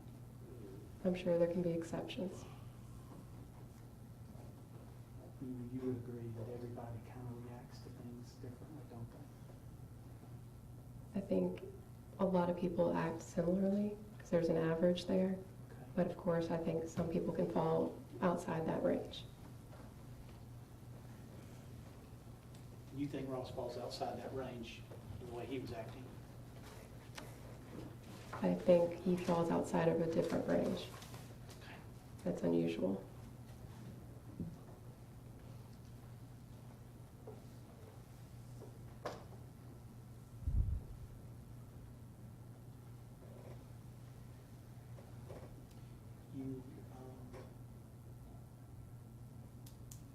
You haven't been privy to, or have you been privy to any recordings of Ross at the police department? No, I don't believe so. I know I stayed after one of the motions one day, Okay. and he was in an interview with some of our detectives, but I don't I don't recall any of that information. I think I left soon after. Okay. All right, so if there was any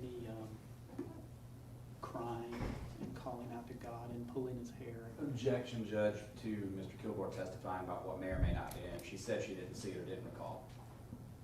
I'll sustain the objection.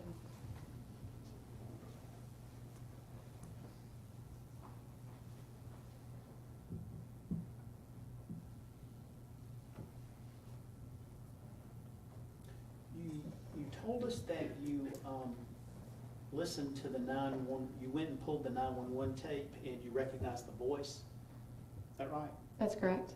Who was that person? I don't have my supplemental in front of me, but it's the manager of Mattio's.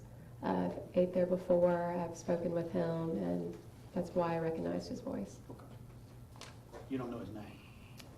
It's been 2 years.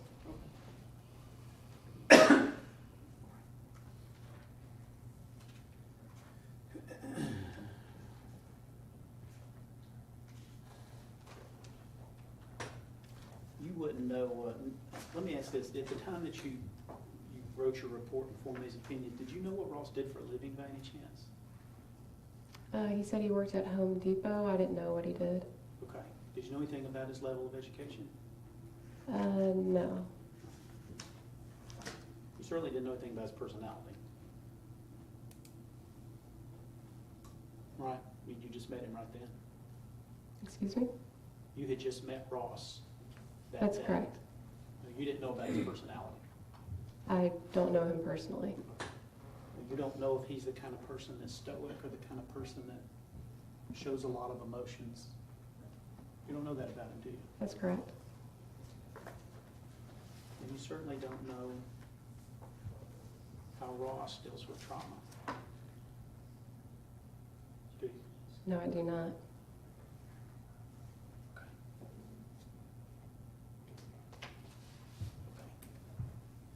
Thank you. Did I get the document back? Do you need this? Yes, ma'am. No, thank you.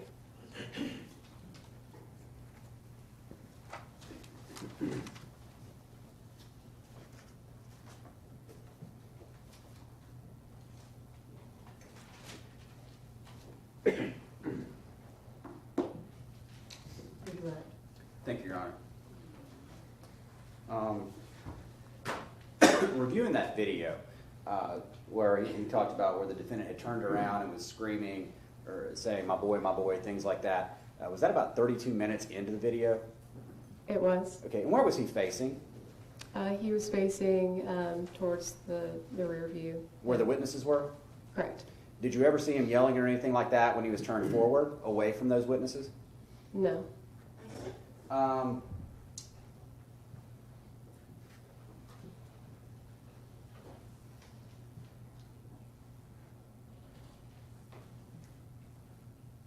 Additionally, we saw him not just looking at the back window, but the side window. Were there also witnesses to that side as well? There was. Okay. So it wasn't him just looking at the back, he was also looking at the side and things like that? That's correct.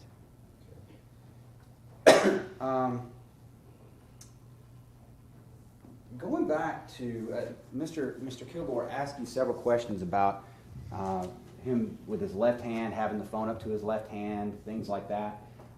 Were you familiar with anything about his right ear, him not being able to hear? Oh, I had no idea. Okay.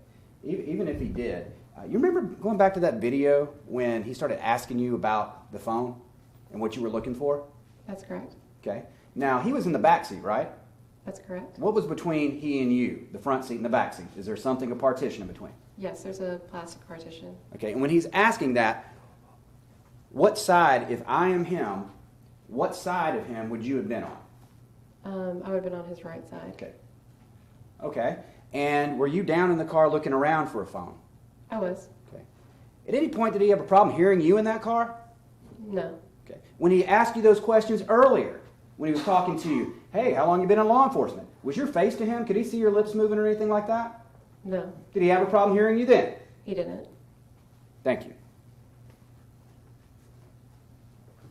So you're not aware that he's deaf in his right ear? You have, nobody's told you that? I did not know that. Detective Stoddard has not told you that? I thought I heard something about maybe he had a hard time smelling or something like that, but that's all I had heard. I don't really recall. Nothing further, Judge. You can step down. Thank you. Call your next witness. State would call James Hawkings.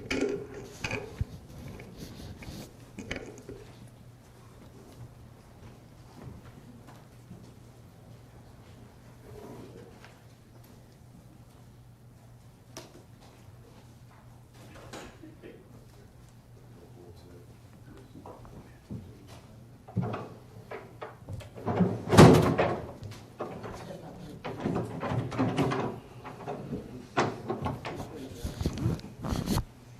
Swear affirm the testimony shall be to the court and the jury on this nothing but the truth, the whole truth, and nothing but the truth. Have a seat, please.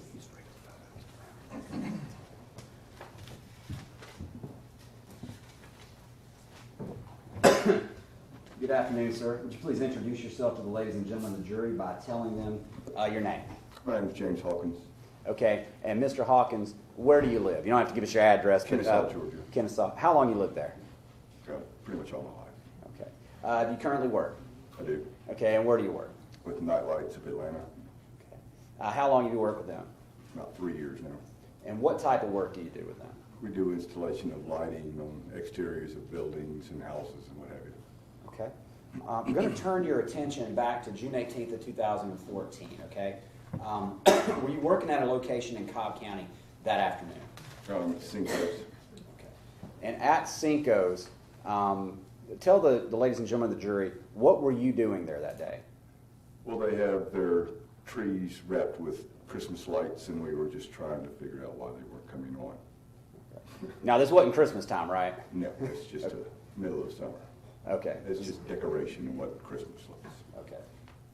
At some point, and I'm going to turn that screen on a little bit. I just wanted to not mess with it right now, so we can go ahead and get your testimony in the first part of it. Tell the jury, where were you? Had you? Well, first of all, had you guys finished up your work there? Yes, we were finished. Okay. Did you hear anything out of the ordinary? Well, we were walking back to the car, and I heard a car come in, brake screech, and just yelling going on. Okay. And where were you when this happened? I was about the other side of the block, about a block away where the car was. Okay. And what area were you? Were you at Cinco's, or what part of Cinco's were you at? I was at right where the entrance of Cinco's is. Okay. It was just across the street from where they had stopped. When you heard this, had you been working with anybody that day over at Cinco's? TJ, my partner, and I were there. Okay, and what's his last name? Pantano, Anthony Pantano. Where had he parked? He had parked on the other side of, I say a street, it's just the entrance into the area, and he had parked over on the other side, up near Acres Mill, I think is what that road is right there. When you heard this and you heard the yelling, what, if anything, did you do? Well, I thought it was a fight, so I turned around to look, see what was going on.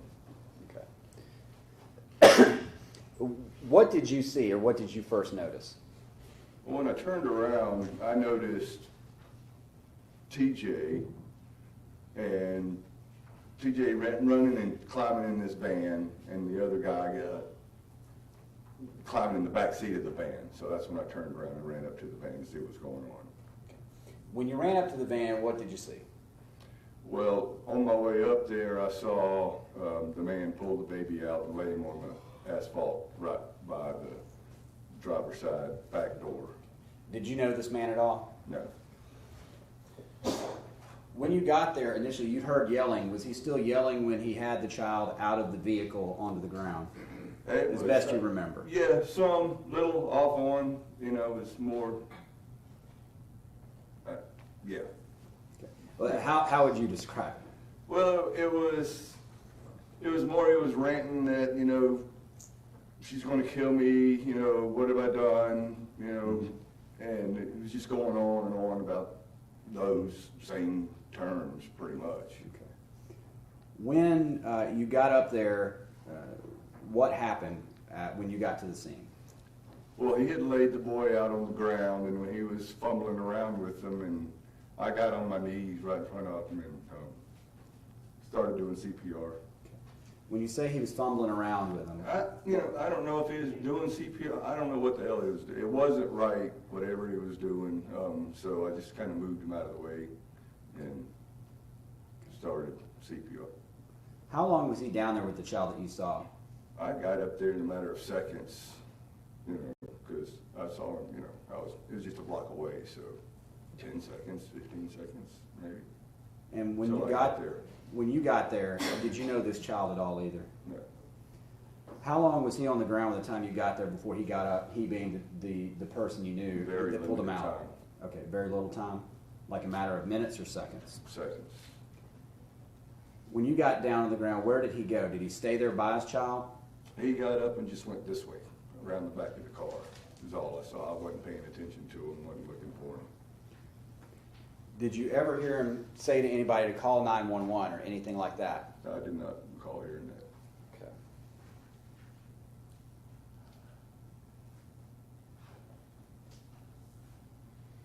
Now, after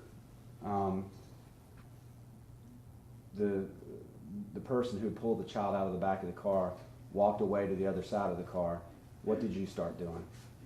Well, I was doing CPR and did, a couple of puffs in his mouth, and after the second one, I looked up TJ and, shook my head, or, he was gone, he was dead.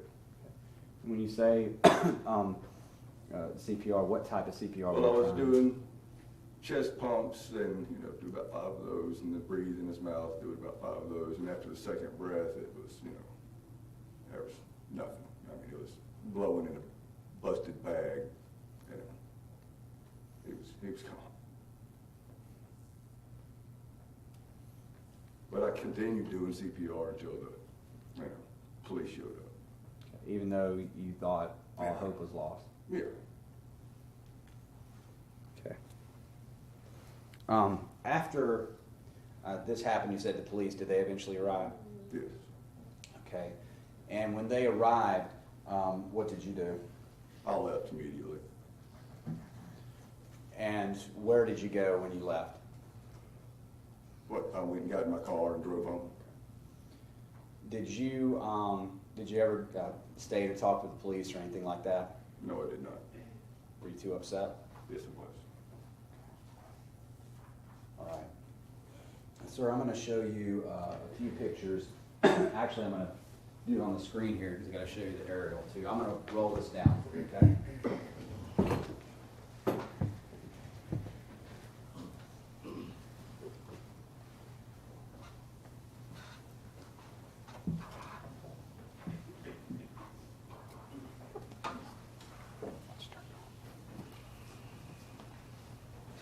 Let it warm up a second.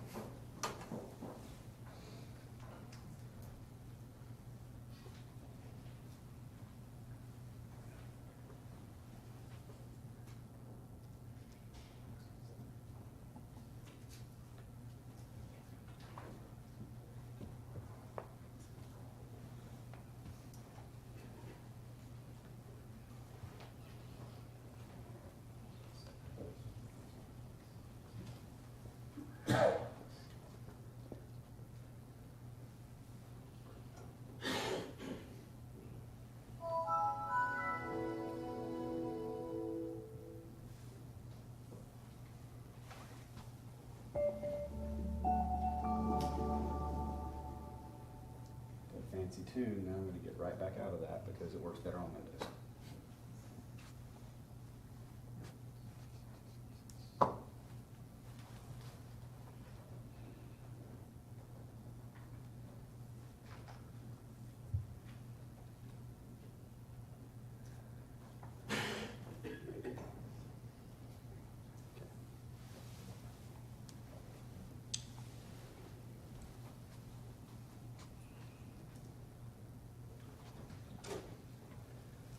Okay. Mr. Hawkins, if you could just come down real quick and we'll pull a couple of pictures up here. Just ask you to identify some places about where you were standing and things like that, okay? Okay, first thing, we're looking here at an aerial view of the area, Cinco's, Matteo's, things like that, okay? Okay, could you point to the jury just generally, where were you? This is Cinco's right here, and this is the area of Uncle Matteo's. Where were you when you heard the car screech in and then you heard the yelling? I was walking this way. I was parked right over here, so I was walking this way. Okay, and just which way did you go back up? I mean, it's kind of self-explanatory. I but you turned didn't see. around and just went right back across the street. Okay. Thank you. Let me go to another photo.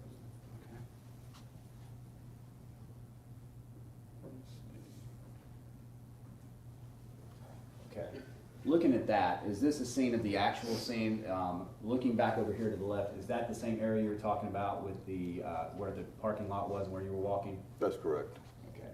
And looking at this, when you talked about going across the street, did you mean that way from left to right on this photograph? That's correct. Go on to State's Exhibit 6. Okay, looking at the vehicle here, when you said he'd walked around the vehicle, can you describe to the jury which way he went around, the front or the back of the car? I just remember him disappearing around the back of the vehicle. Okay.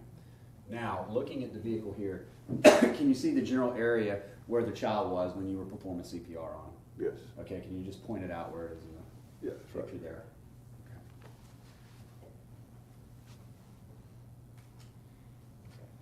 And do you have any idea, I know you said he walked away and you weren't paying attention to him, on State's Exhibit 13, do you have any idea where it was over here he had walked or anything like that? I do not. Okay, thank you. You can have your seat. Appreciate it.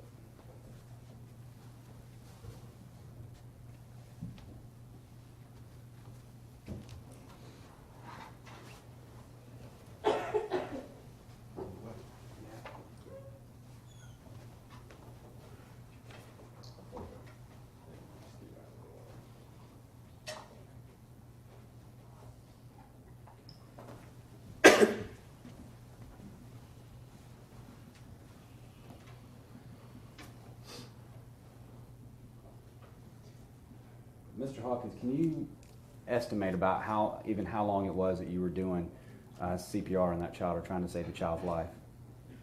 It was just a matter of minutes, just very short time. When Okay. the police got there.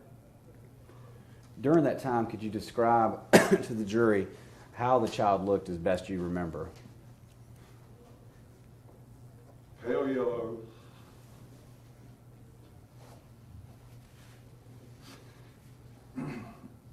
His eyes are fogged up. You see the blood in his blood veins. His tongue was sticking out. Blood was coming down where he was gritting. His hands were clenched and just, you know, straight up dead. Did you notice anything about him, about whether he was wet or sweaty or anything like that? I did smell like a soiled diaper or something, you know, something. That, you know, just didn't seem right, you know. So, do you have any idea what it was you smelled, or just that I you don't smelled know. something It bad? just was unique, different, you know. And this was outside with Outside the the elements, car. the wind and everything like that? Correct. Mr. Hawkins, I'm going to show you what I marked for identification purposes of State's Exhibit 51.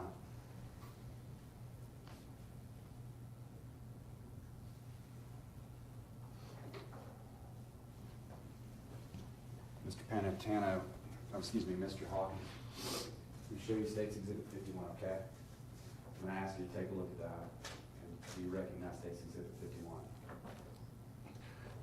How do you recognize it, sir? That's Cooper.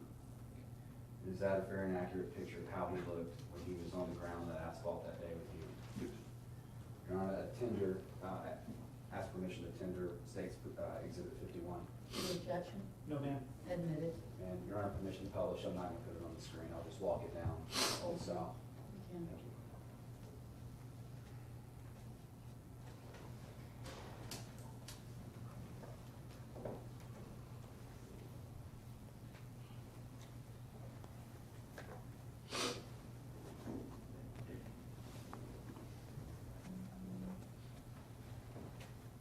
Thank you, sir. That's all I have, Judge. Mr. Hawkins, you said that you got there and started doing CPR after you saw Ross trying to do CPR? But everybody's doing, yeah. Okay. You said you took, you said 2 puffs and you knew the child was dead at that point? Yes. Okay. 2 puffs are pretty quick. Yeah. You knew, Didn't take long. you knew almost immediately that the child was dead, right? Correct. Okay.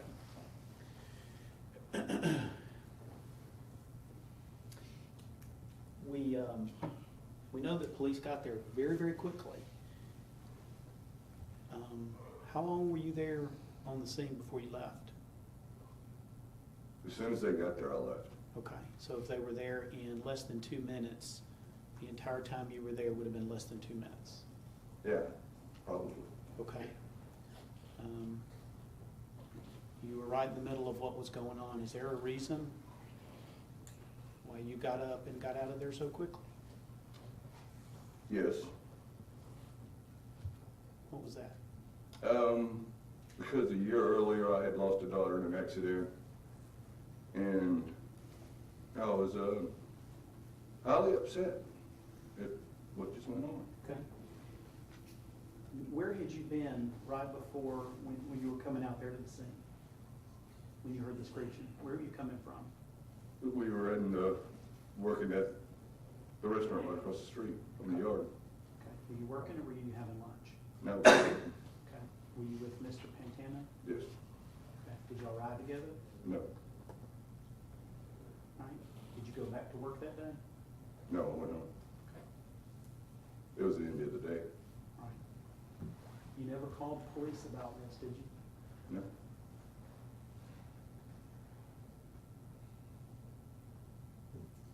When's the first time you picked up the phone and called somebody about this?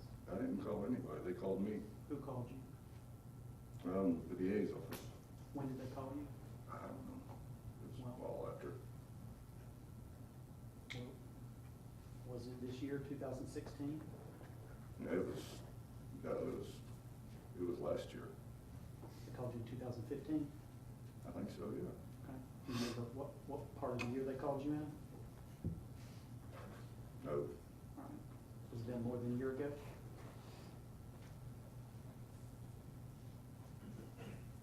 Yeah, it could have been. Yeah, it was, it was not long after it had happened, so I guess it's been 2 years now. Okay. And were you asked to come in and make a statement to District Attorney's Office? Not immediately, no. All right. Were you ever asked to come in and make a statement to the District Attorney's I Office? was.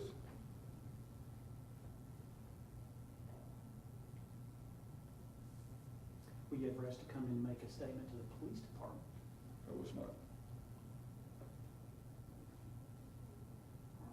And was it these nice fellows here that you met with when you went into the DA's office? It was. Okay. Did you go by yourself? I did.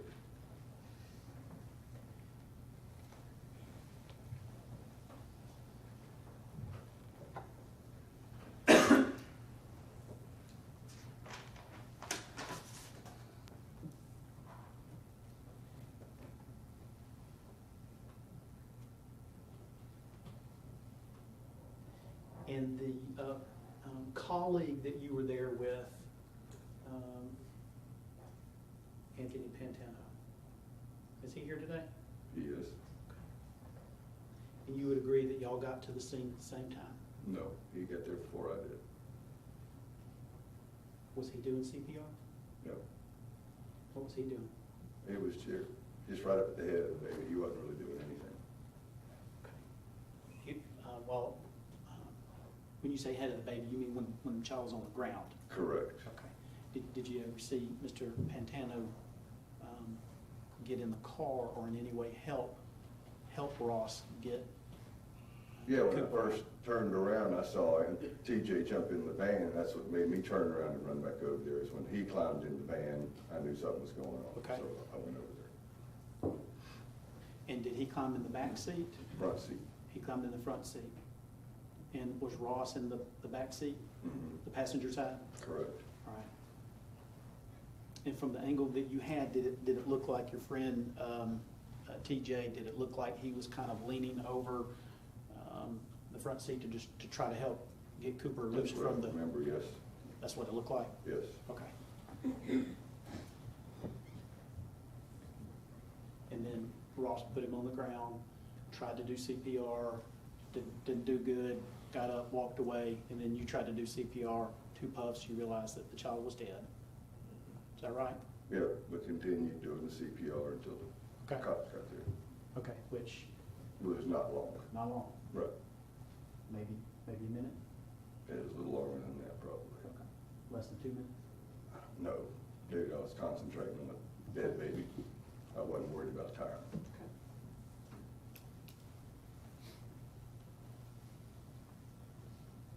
And you made no call? Let me back up. You knew that your friend TJ had made statement to the police, right? Correct, I mean, because he told you about it. correct. Okay. And you just decided you weren't going to, I decided they were gonna call me. I knew they would. and about a year or so later. I don't think it was a year later since they talked, it wasn't long afterwards. Okay. All right.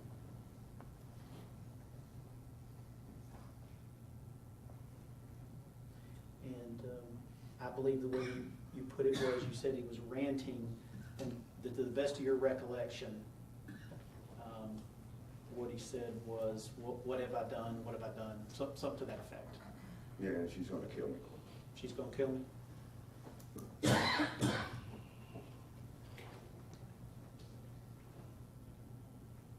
Did you, have you ever done any kind of a written statement for anybody? Have not. Okay.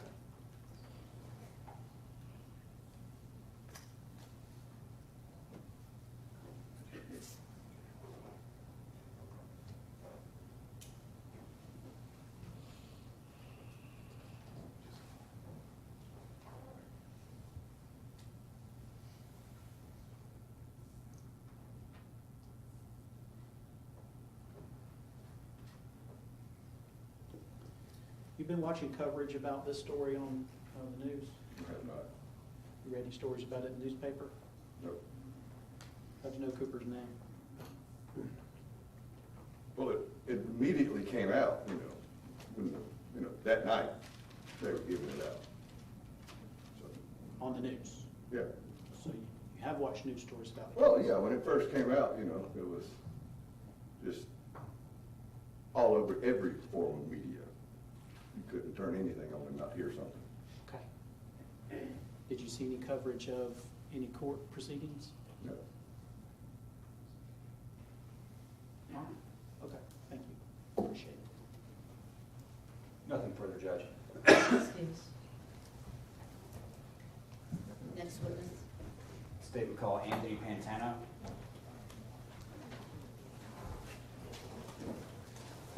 Judge, may we approach this briefly? Yeah, yes. I'm sorry.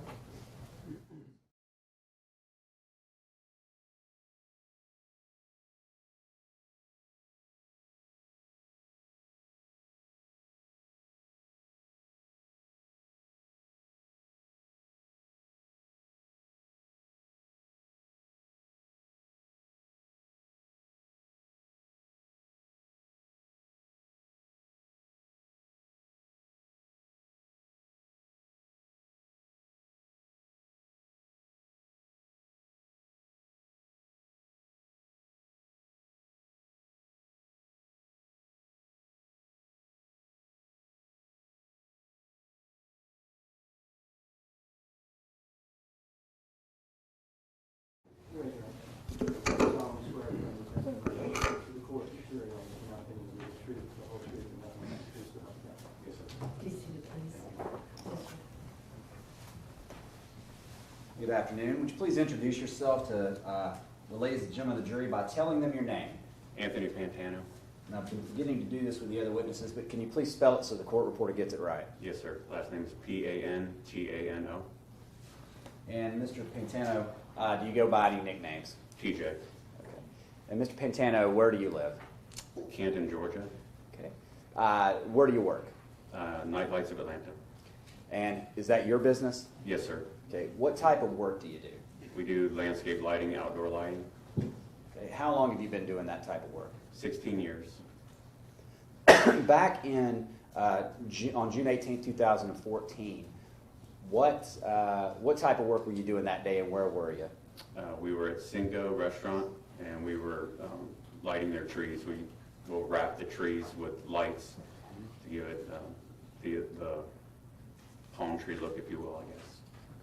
When you were doing that, did you guys who was working with you? James Hawkings. Did you guys eventually finish up that afternoon and Yes, finish your job? Yes, sir. Okay. Where had you parked your vehicle? My vehicle was across the street from Cinco, behind Mattio's Pizza Restaurant. And what type of car were you driving? GMC van, yellow van, 1500. What did James drive with you, or did he drive separately? James had drove separate that day. Okay. And what area had he parked in? He parked in Cinco's parking lot. When you were there about to leave, did you hear anything or notice anything? As I was getting in my vehicle on Acres Mill Road, I heard some tires screeching. Okay. And what happened when you heard that? I paused for a moment to see. I expected that there was probably going to be some form of an accident because there's a traffic light up there. So I waited for a moment, and then I didn't hear anything. And then a car came around the corner at that point in time. And at that point, I stepped out of my van and started walking towards the back of it to see what was going on. Okay. When you started walking toward the back of it, what did you see or hear? At that point, I noticed that there was a vehicle there, and I just heard screaming at that point. Okay. Do you remember what it was you heard screaming, or just you heard screaming? I just heard screaming. There was nothing specific that I heard. When you heard this, what did you do? Ran over to the vehicle to see what was going on, to see if I could help. When you ran to the vehicle, which side of the vehicle did you go to? The passenger or driver's side? I went to the driver's side. When you got to the driver's side, what did you see? At that point, I had gotten into the driver's seat with my back to the steering wheel and was looking into the back seat of the vehicle. And what did you see at that point? And did you have any conversation? At that point, I saw the defendant trying to unbuckle the car seat at that point in time, and I asked what was wrong, and he had stated that he had left the child in the car. At that point, was he able to unbuckle the child? Yes, sir. Okay. How long were you in that car? A few seconds, 5 seconds. Let me ask you this. During that time, the brief time you were in there, do you remember smelling anything? No, sir. Okay. Is it possible at the time you did smell something and you don't recall it, or you weren't paying attention to it? He's answered the question. He said he didn't smell anything. And Now Judge, he's that's going to speculate, is it possible he might have smelled something even though he said he didn't? I'm allowed of objection. Thank you. And let me ask this different question. Is it possible at the time that there was a smell in there and you did not notice it? Yes, sir. Okay. When you got out after that brief time in there, where did you go or what did you do? At that point in time, as he had unbuckled the seat and got the child, I stepped out of the driver's seat and stepped to the back passenger seat as well, or driver's side rear, and helped him lower the child to the ground. And where was the child put? Right there next to the car on the driver's side. Now, did you ever close any doors on this car or anything? No, sir. Okay. At that moment, did you ask or say anything to the defendant? I asked him if he knew CPR at that point in time. Okay. And how did he respond? He said he did. Okay. And at that point, I told him he needed to focus and we needed to try and help the child. Okay. Had he, before you told him or brought up CPR, had he done anything of that nature? No, sir. Okay. Did he attempt to do something? No, sir. Okay. At some point, do you remember him briefly trying to do CPR? Yes, after I asked him if he knew CPR and told him to focus, he had done a couple of chest compressions, I would say, and I believe he had done one breath to try and, put CPR. And at that point, where are you situated? I was knelt down at the child's head. After that, how long was he there doing it? Would you say as a matter of minutes or seconds or something else? Seconds, best of my recollection, seconds to do a couple chest compressions in one breath. And at that point, he stood up and walked away.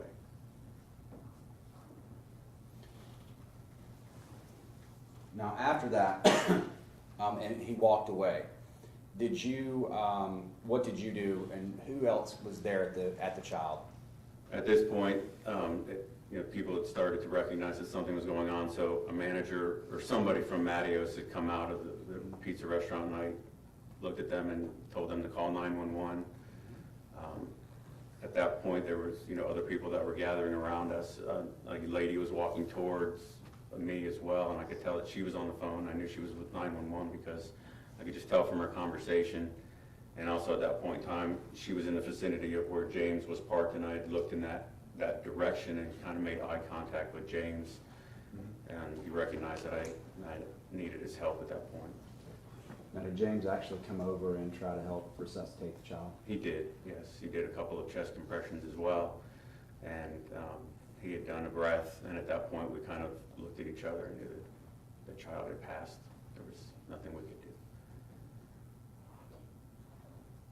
Did James, did he seem upset about this? He was extremely upset about it, and at that point in time, the police had arrived, and James just looked at me and said that he couldn't be there, he had to go, he needed to leave, and I told him that was fine, I would take care of talking to the police at that point in time. Did you actually give us, James, information later when you came in and talked to us? Yes. Okay. After the defendant walked away, was your attention focused on him or the child? It was in my peripheral vision, but, again, I'm still pretty focused on the child. And where was he as opposed to where the child was? I would say, 3 to 5 feet away from the child to the left of us. Okay. And where was that? Around the car? It was around the back side, on the passenger side of the vehicle. Okay. And do you remember what, if anything, he was doing on the other side of the car? He was on his phone trying to make phone calls. Do you know if he ever connected or made a phone call? It appeared as though he did. At that time the police had come, I believe, and at that point it looked like he was in conversation on the phone. Now, did he ever call 911? Not Did you that ever I'm hear him aware do of. that? At some point, were you there and did you hear or see the defendant get into a conversation with the police? Yes, sir. Could you tell the jury what you remember about that situation, what you observed or heard? As I was initially there, and by the time the police had come, I had stepped away and saw, just was observing at that point in time, and he was in conversation with the police. Initially, he seemed pretty calm, and it seemed like he got whether agitated or a little bit more upset at that point in time. I recognized that they handcuffed him and put him in the back of a police car. At any point during that time, did you ever see him crying or anything? Anything No, of that sir. nature? Did he ever come while you were with the child and come back and ask to be with the child or ask to hold the child or anything like that? No, sir, not that I recollect. While you were there at the scene, did you notice him in the back of the patrol car? Yes, sir. Okay. And how long were you at the scene? A short time or a long time? I was there a long time. I was probably there over an hour, I believe, from the time it happened till the time the police released me, so it was probably more than an hour. During the time you saw him in the back of the patrol car, could you describe his behavior as far as you observed it? It was that the police car was faced away from the scene, so he was in the back seat and he would turn to the side and stare out the back of the window. And most of the time he was calm, and then at times I would hear him screaming. I mean, I don't know what it was that he was saying or whatever, but it was just, a little bit of both, watching what was going on and then screaming at the same time. Okay. So would these be different times that he would be screaming, like he would be normal and calm and then scream and then go back to the other way? Yes, sir. Okay. And when he would be screaming, or whatever he was doing, was he looking at what was going on around there, at the witnesses and where the police officers were and the witnesses were? Yes, sir. Okay. Did you ever see what he was doing when he would turn around back to the front? Or did you even have that viewpoint? I did. He would just stare out the front of the vehicle, it looks like.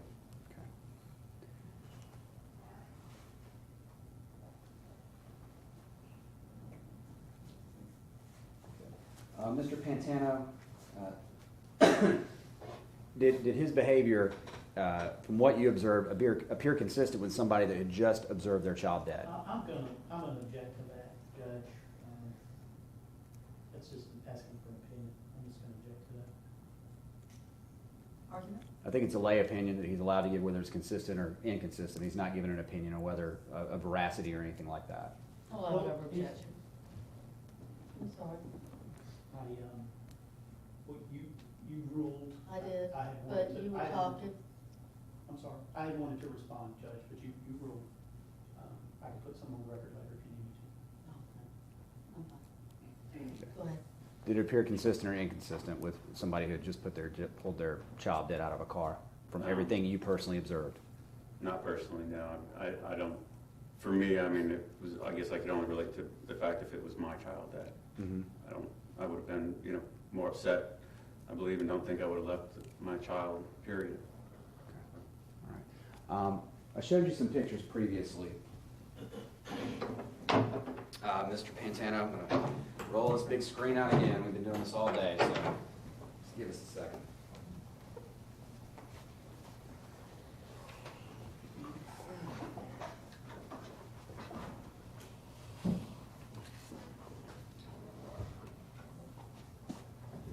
Okay. Great. And somebody hit the power button, so I had to cancel it before it shut off, and we had to go through that again. All right. Mr. Pantano, I'm going to show you some photographs. I'm showing you this disc 225. Did I show you some photos of the crime scene back in the office that you identified as being fair and accurate, and photographs that would help you describe to the jury where you were situated and things like that? Yes, sir. Okay. I ask you to just step down for a minute, if that's okay.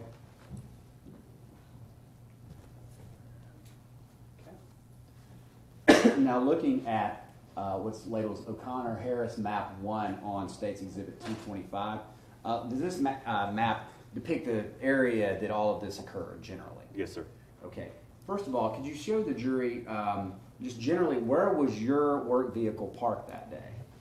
Approximately right in the first spot here. Okay. Here on the first spot on the left of the parking, or on the left of the screen. Correct. Okay. Where is Cinco's and where were you working around that day?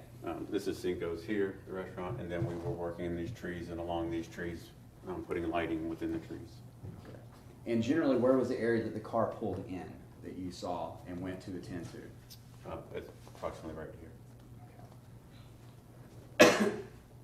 All right. Let me go to some other photos now. Looking at State's Exhibit 3, looking at that, is that a general overview of the scene coming in from Acres Mill? Yes, sir. Okay.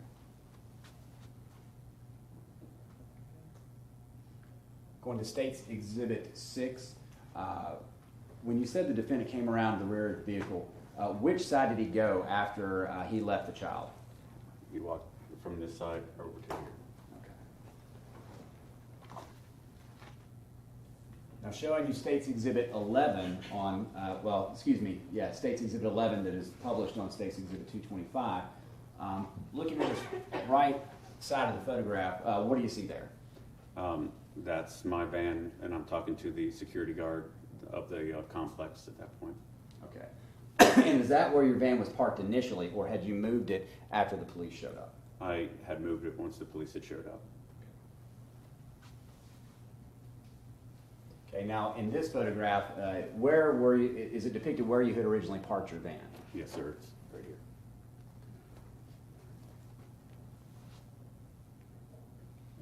Now looking at State's 19, which is shown through State's Exhibit 225, could you identify for the jury where the child is? Is the child located in that photograph? Yes, sir, right here. Okay.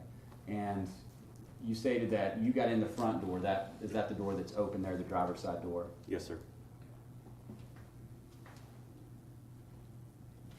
All right. And again, when you got there, the back door was open, but you did not shut it, correct? Correct. And finally, go to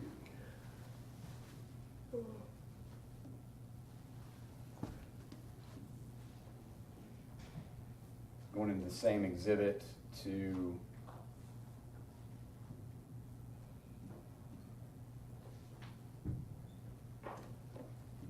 states 215. Okay, looking at this vehicle in that photograph, whose vehicle is that? That's mine. Okay. And is that in the space, backing out of the space that you had parked that day? Yes, sir. Thank you. You can have your seat.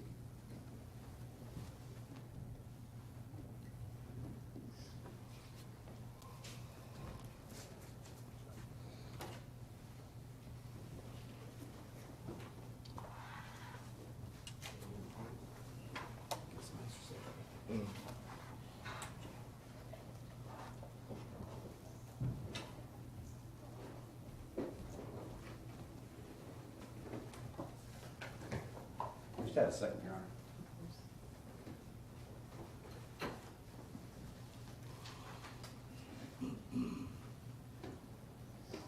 I believe that's all I have, Judge. Thank you. Ross, please.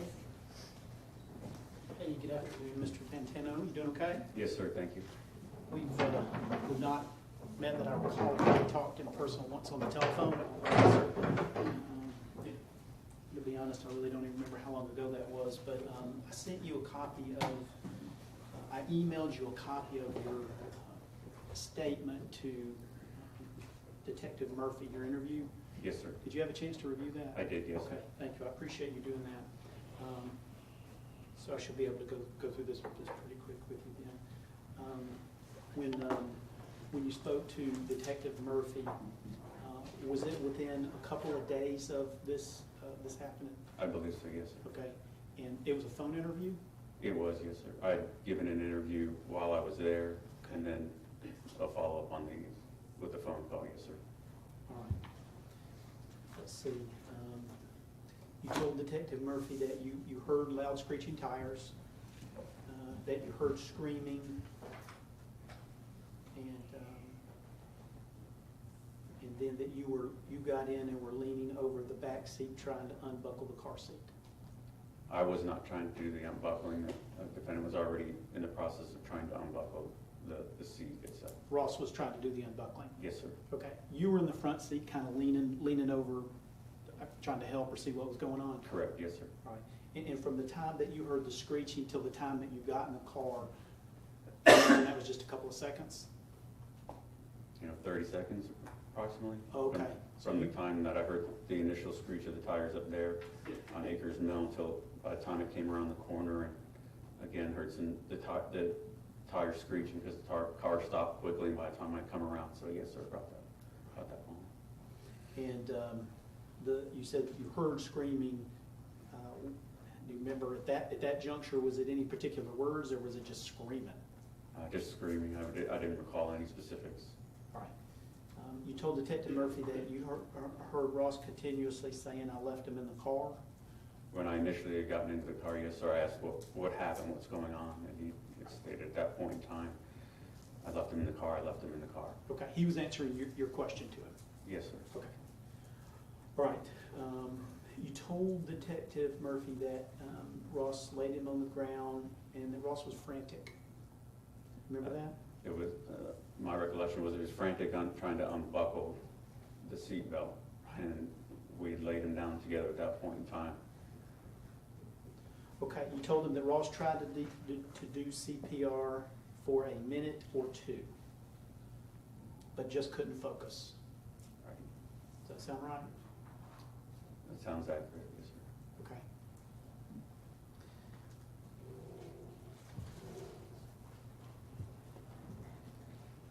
And when you were telling the detective that he couldn't focus, do you mean that he was so emotional that he couldn't do it, or was just so discombobulated that he there wasn't really a lot of emotion. I mean, everything kind of happened pretty quick. I had asked him again to focus and try the CPR after a couple of chest compressions, and I think that, like I said, we tried to, do the breath one time, and at that point in time, he just kind of stood up and walked away.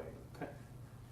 Well, you used the word emotion. Do you remember, in fact, that you specifically told Detective Murphy that Ross was emotional? He was certainly emotional when I got to the car initially, yes, sir, trying to unbuckle the seat belt during the time of the CPR. There wasn't a lot of emotion at that point. It seemed like it was just kind of, we were again trying to focus on what and if there was anything we could do for the child. Certainly at that point, he stood up and walked and had said, you know, I can't believe what I had done.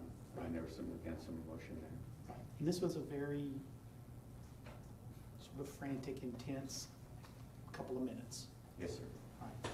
So if you use that word and told Detective Murphy that Ross was emotional, that would certainly fit with sort of the frantic nature of what was going on. Yes, sir. You, and I think your recollection is really good. What you told Detective Murphy was, he just kept saying, I can't believe I did this, I can't believe I did this. Yes, sir. And that's what you remember? Yes, sir. Y'all weren't exactly carrying on much of a conversation. No, sir, we were not. All right. Okay.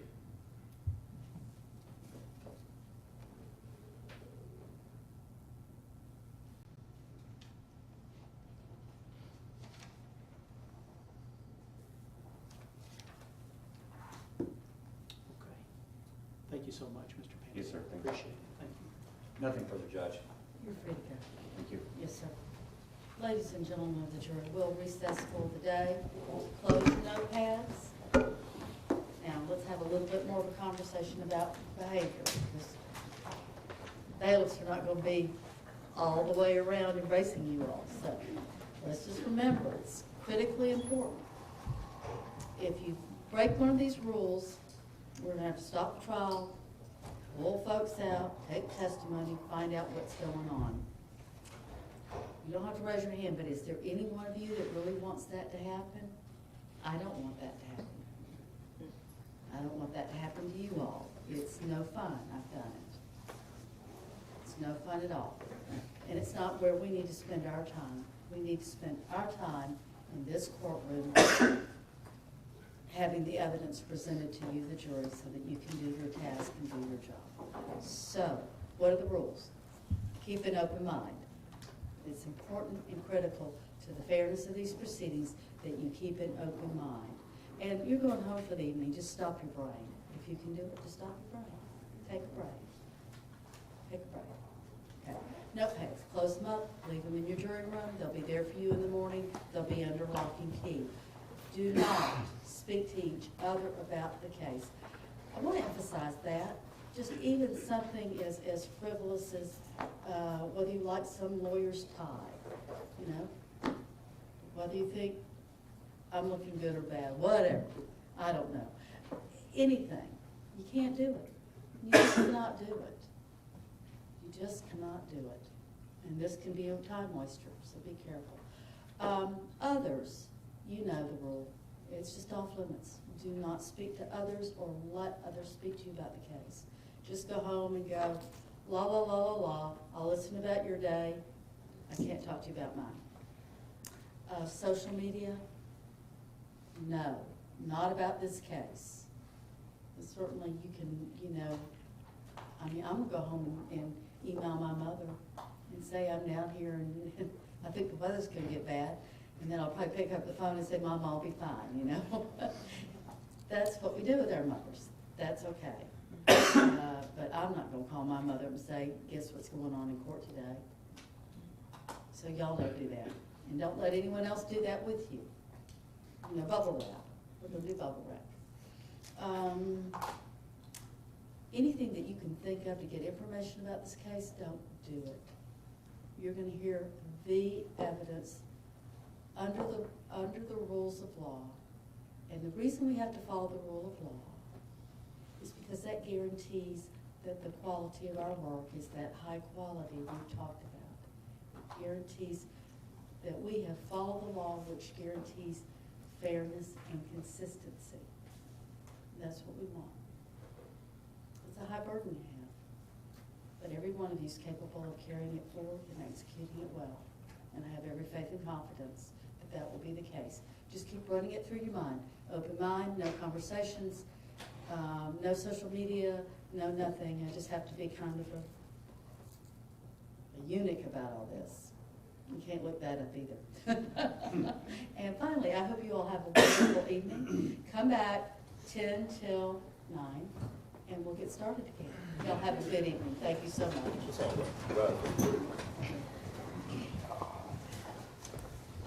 Call off to the jury, please.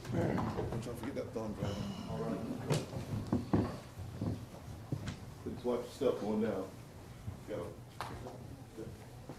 Notes need to be signed.